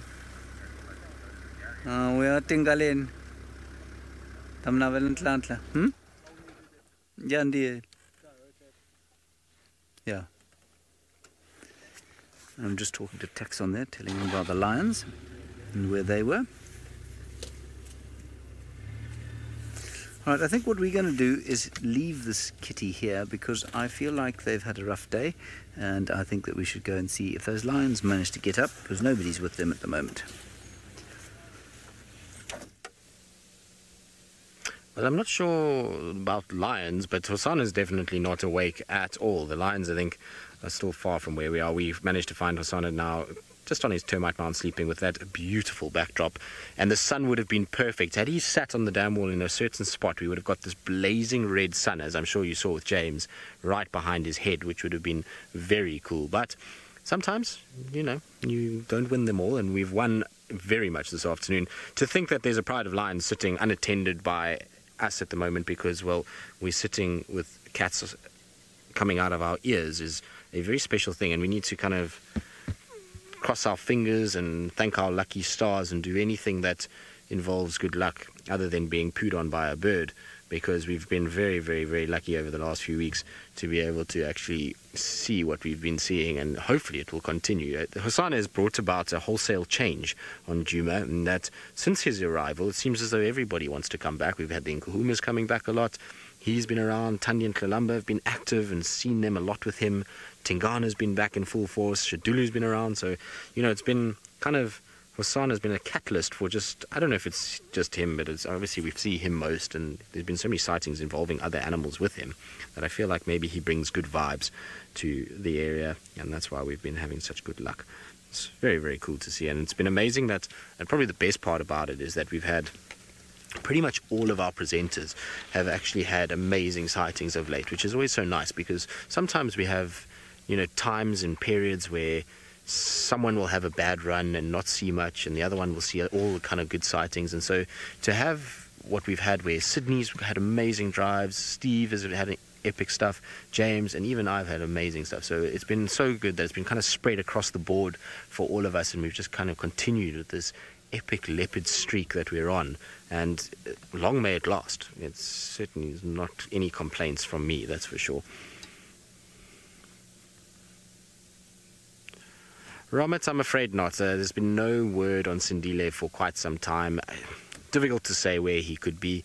He's obviously was quite skittish after the whole incident. I mean, there was times where people saw him, and I know I've seen kind of comments and discussions on Sindile on various platforms, and people have obviously expressed their opinions. And you know, I was just reading some the other day where people were saying, you know, if he was so skittish, then why was he seen just before the last time that he was seen looking fairly relaxed? Well, there was quite a simple reason for that, is that there was a carcass around, and so anytime a leopard has food, sometimes that drive to eat outweighs that nervousness, and so if you sit for a long period of time with the leopard, then you will get a view of them eventually as they come in to feed. So he's still not trusting of vehicles, and given that nobody was actively tracking him and finding him regularly. Oh, hello Hosanna, welcome.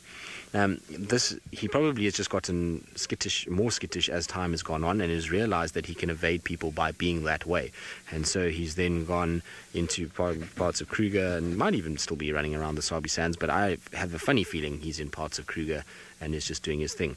The other thing with him is that he was a young male that wasn't territorial. Now, when territorial males come in, or when they establish themselves, that's often when they will become a lot more relaxed. When they are still young and nomadic, they can sometimes be a little bit kind of unsure of themselves, and they try and stay away from cars because they don't want attention brought to them. Especially if they don't know which males are around, then they often try and slink and kind of move through undetected.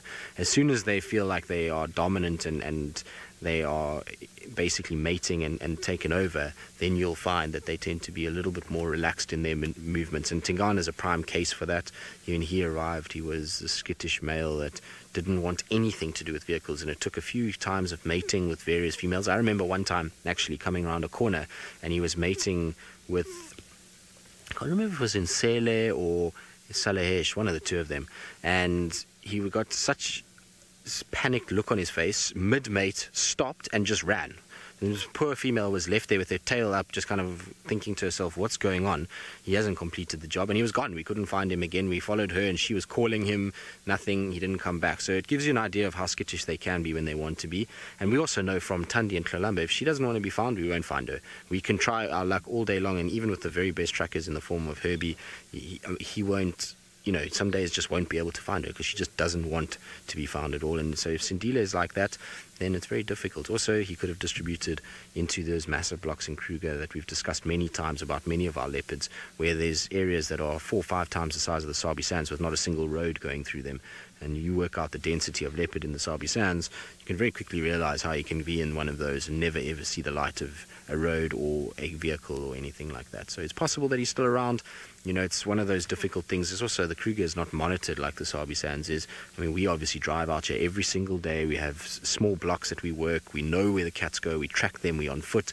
Kruger doesn't work like that. It's, you know, it's big, vast tracts of land that are not even explored at all on a day-to-day basis. And so very easily could just disappear in amongst all of that. But difficult to say. I mean, it's, you know, obviously we have kind of a lot of people that hope that he gets seen, and I'm one of them. It was always nice to see where one of our leopards turns up. So Sindile, you know, even the likes of Sakani, and obviously we think about Shongile too, potentially showing up somewhere as well. So it'd be nice, but I mean, there's no updates on him, to be honest. That was a long-winded answer for no update.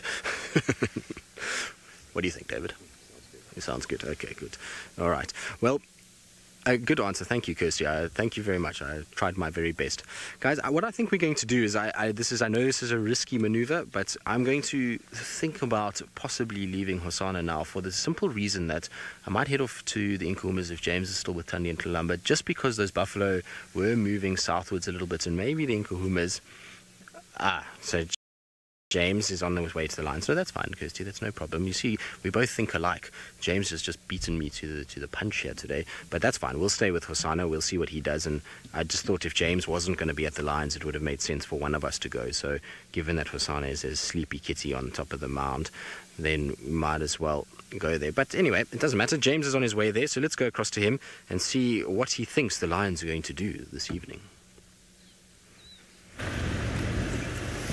I think they're going to do very little until about 2 minutes before we go off air, whereupon I think they might think about getting up. That is the way of lions. They are uncooperative in this part of the world, I would say. I also think that they're going to head probably towards Torchwood, so that's towards the east and northeast. If they pick up any sound or sign of those buffalo that Tristan had earlier.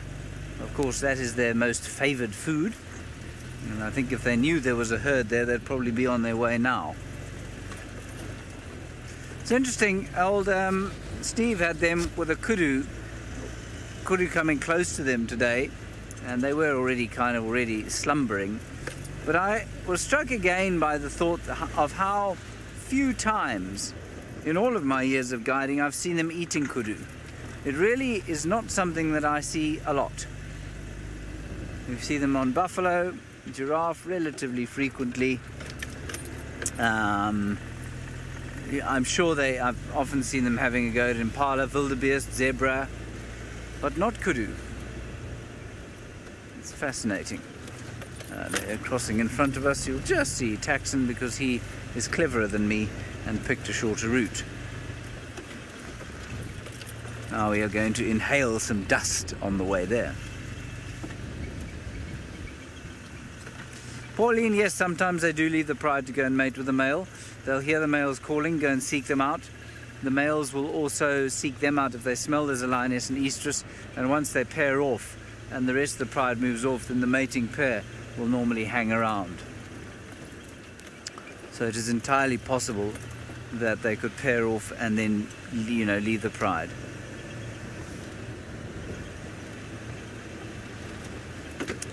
Francis, it could be Amber Eyes that's out mating, I don't know. Most likely that she's coming into estrus. She's the one who hasn't got any offspring amongst those 6. We don't know, I don't think, exactly who's got offspring amongst the 6 youngsters. It's quite possible that all other 4 lionesses have got 1 at least. But it would be very nice to see some new little cubbies. As I always say, a lion cub is unquestionably the cutest thing out here in the bush. Yes, it does even pip a leopard cub, just slightly, but it does. Hippo baby's quite close. Those three things, I think, are very cute. As adults, of course, bush babies are the obvious winner. Yeah, baby elephants are certainly up there in the top 5. There's something about a baby lion that is just too adorable, too edible. You know when something's so adorable you want to eat it? You know what I mean? Or squeeze it.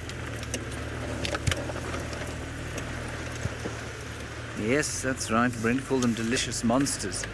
I think that's probably a pretty good description. Delicious monsters. We're not far now. We're just around the next corner. It's just a question of whether or not my lungs can cope with inhaling this much dust before we get there.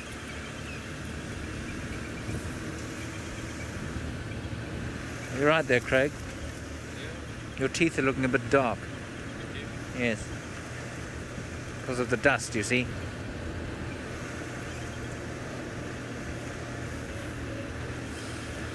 No one's obviously feeling any sympathy for me whatsoever. Yes, Teresa, baby hyenas are also cute. I mean, there are lots of cute things. I'm not saying that anything isn't cute, but for me, the top of the cuteness scales, or the top of the cuteness ladder, is a baby lion. Right, they're just in here. Or they were just in here, in this quarry thicket. Are they here still, is the question. Yes, they are. Flat on their backs. What a surprise. I'm absolutely gobsmacked. I expected them to be up and doing a gymnastics course.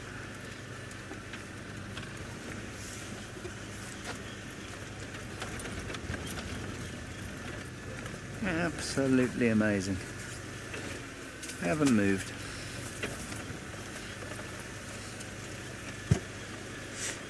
Yes, once or twice I've had lions charge at us, normally irritated males who are either mating or in the process of a territorial takeoff or takeover in. Let's see if we can't get you a nice picture this side.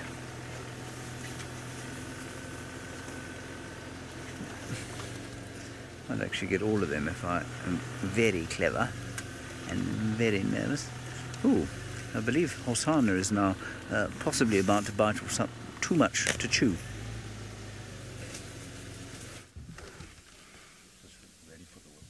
Right, he is watching and awake, and the reason is that he's got some other visitors this afternoon. So we've had buffalo, we've had leopard, and now we've got another member of the Big Five coming to Buffelshoek Dam in the form of a beautiful herd of ellies. Isn't that beautiful? So he's just watching as the ellies go past.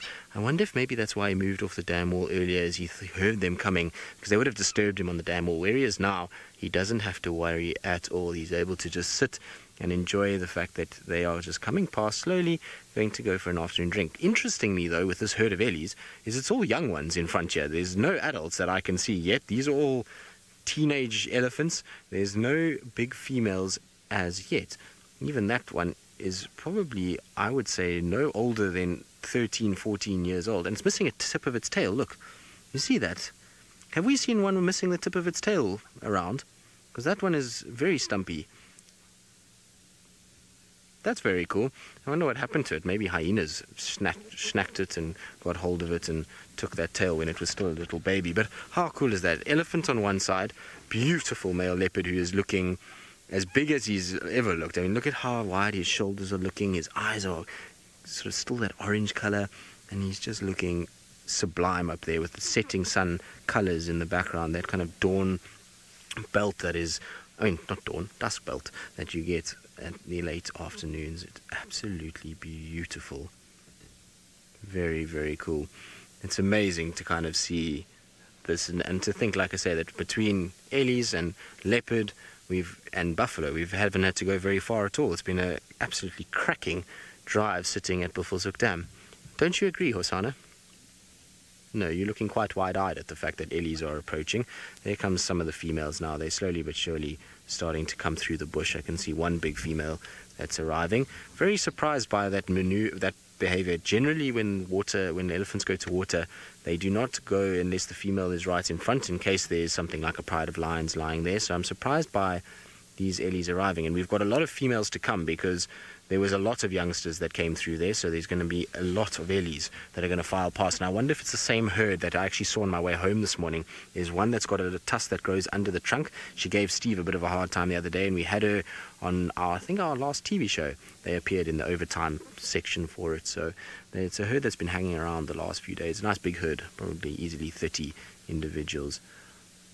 Wow, what an afternoon. Been thoroughly spoilt once again down in Djuma. It's been a bumper day, that's for sure. It's kind of been non-stop actually since this morning. It started with Steve with the lions and then all the way through.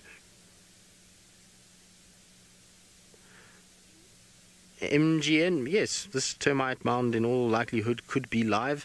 They do sit on termite mounds that have termites in them, and the reason they would is because, well, termites, even if they're inside on a warmish afternoon, they're not going to be out and about messing around. And it's very difficult for them to be out during the day because birds eat them. So most of the time it's at night.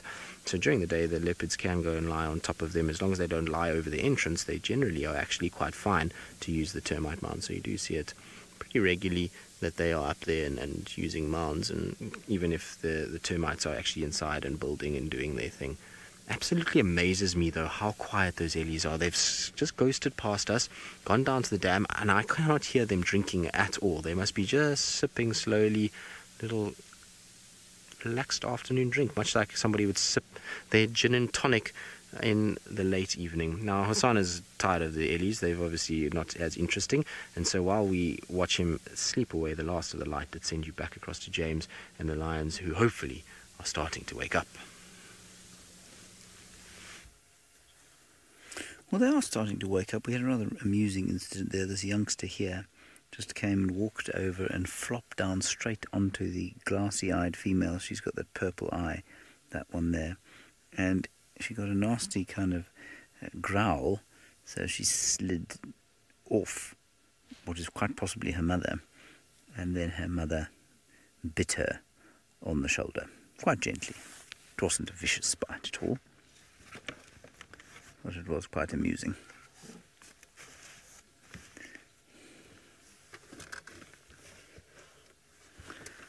Justin, no, not talking in sleep. I've seen lions hunting in their sleep, definitely. I assume you are joking, Justin. You know lions don't speak, don't you? You know that they don't speak when they're awake or they're asleep. I'm assuming you know that. We're going to start off with that as your base knowledge. And I will tell you that they do dream, definitely, and you can see them sort of, they growl sometimes and go as they're asleep, and their ears flicker and their tails go up and down, and they get little shudders in their limbs, and I'm pretty sure that means that they're dreaming. Yes, dreamy, aren't you, my dear? Yes. You are not cute anymore, I'm afraid. You might be impressive, but cute you are not. Now you can see that the teeth on that lioness definitely getting blunt. Some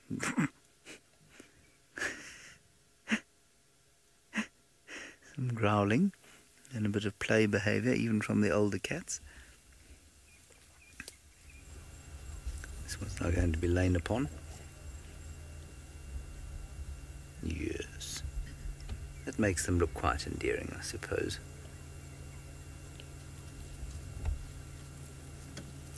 And flicking tails. See all the grooming going on now.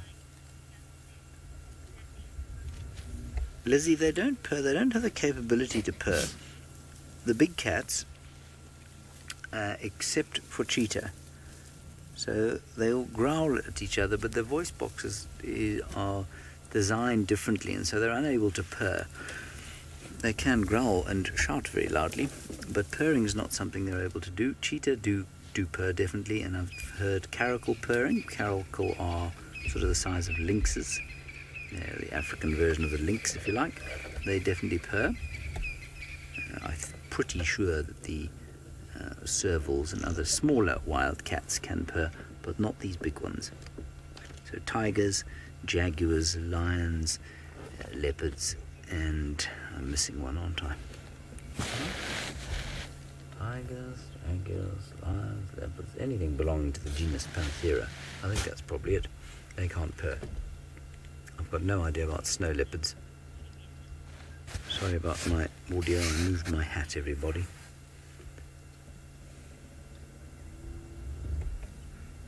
Now this little process of waking up will take another, I'm going to say 40 minutes or so. What will happen is that they will eventually get up, start to move, go to the loo, and then they'll lie down and sleep for another 20 minutes. And so I suspect we probably won't see them doing too much this evening. Just this yawning, cleaning, and then you see they drop off again. That's a young male who's fast asleep. It's unsurprising, of course. A male teenager is even more tired, generally, than a guide.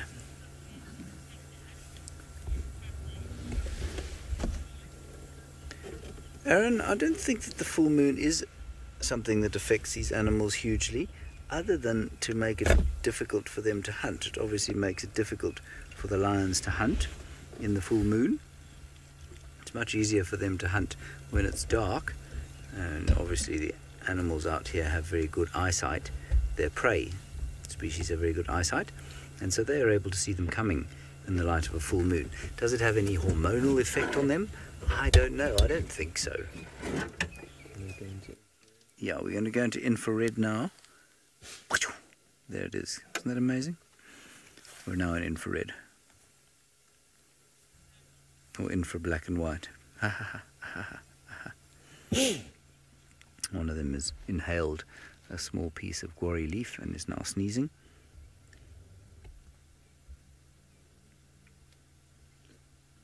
It's a very slow process of waking up, isn't it? Wild animals that snore, the one that most clearly comes to mind for me, Raj, is the rhino. Rhino definitely snore. And if you're tracking them in the middle of the day and you're going towards a muddy pan in the heat of the day, you can often hear them going.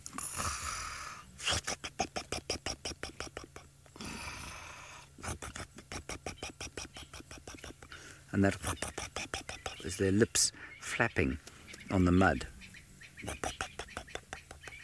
Conrad says bush pigs can snore as well. I didn't know that. Trubshaw, our dog, could snore. I'm not sure if I've ever heard a lion snore.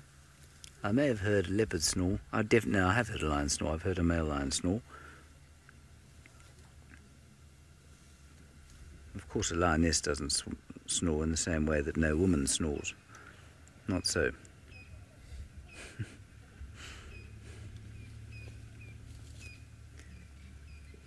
No woman snores or burps at all. Such things do not occur with the feminine.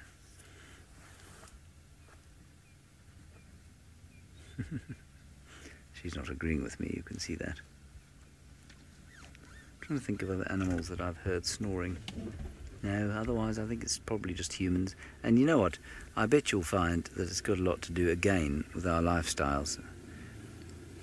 Things we eat, clogged up sinuses from pounding them full of gluten and pollution and that sort of thing.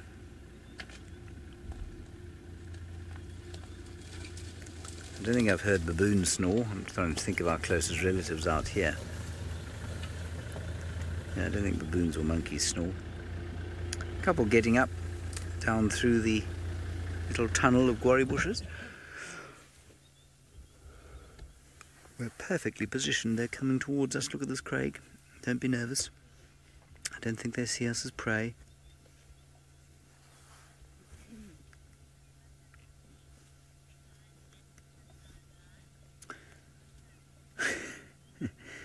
Peanut butter patty. Do lions have 9 lives? Yes, of course they do. I mean, I think they have 10 or 12 actually. That's hilarious. What just ran past me? Oh no, it was an insect that flew past. That's very funny. Do they have 9 lives? No, just one. Peanut butter patty, I'm afraid. All cats, dogs, termites, lions, human beings. One life only. Use it bravely. Alright, Hosanna is sleeping on a termite mound. These lions are getting up. Let's go and cross and see if Hosanna will do the same thing. That's very sweet. Well, at this stage, no, he's very sleepy. More elephants came past and he didn't move, but we just put a light on just quickly while he's sleeping because the background coloration with him is absolutely beautiful. And I wanted you just to see what we're getting to see out here in real life. It is astounding. I mean, we should really be in our IR right now, but it's just that background color with him kind of in the foreground. It's almost a perfect little desktop picture for a computer, isn't it? If he put his head up, it would be perfect. But if he did put his head up, I would turn the light off. It's just that his eyes are closed. That's why I didn't feel kind of too worried about putting the light on. It's also just the soft side lights that are quite diffused, so they're not a spotlight. They're basically a flood, so they just throw light quite wide, which is pretty good. So I don't have to worry too much about his eyes at this stage. But how beautiful is that? Is that not a incredible scene for a winter's day? We were just talking, David and I, how magic this afternoon has been. The weather is absolutely perfect. It's such a nice temperature. It feels like spring, actually. It doesn't feel like winter at all. It feels perfect temperature.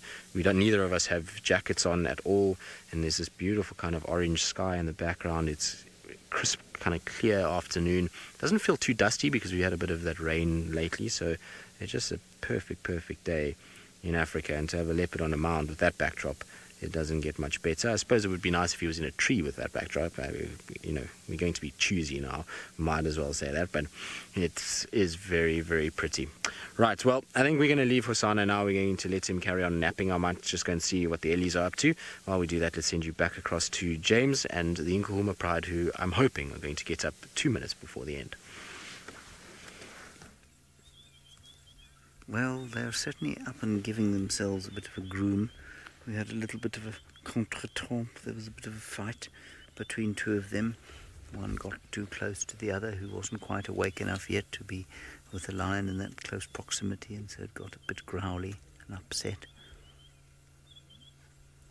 But this is exactly what I said would happen, you see now. Some of them got up, had a clean, and they've gone straight back to sleep. They'll doze for another 20 minutes or so. Craig, that line is through there. Look, they're up. She's looking at something. Sarah, yes, I think the cameramen probably do get scared from time to time, probably mainly as a result of bad presenters driving. I've certainly created a lot of fear through my driving.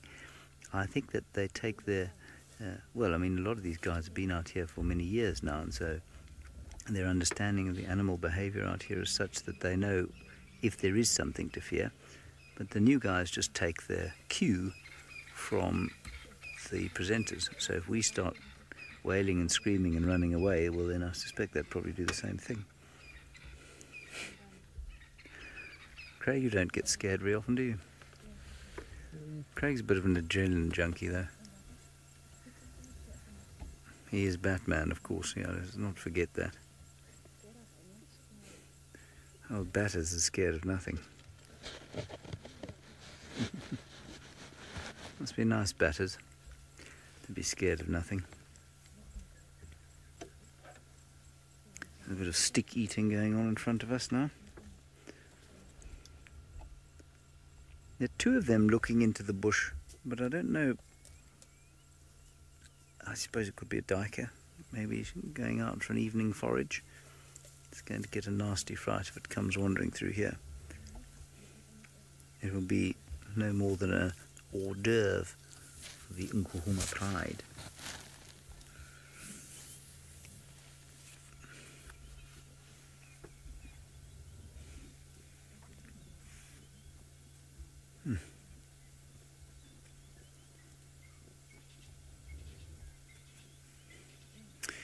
Siobhan, this is around about the time you'd kind of expect them to go hunting. It's not mainly in the evening necessarily. They'll hunt throughout the night. They'll sometimes hunt in the day. In the Mara, they hunt a lot during the day, especially at this time of year.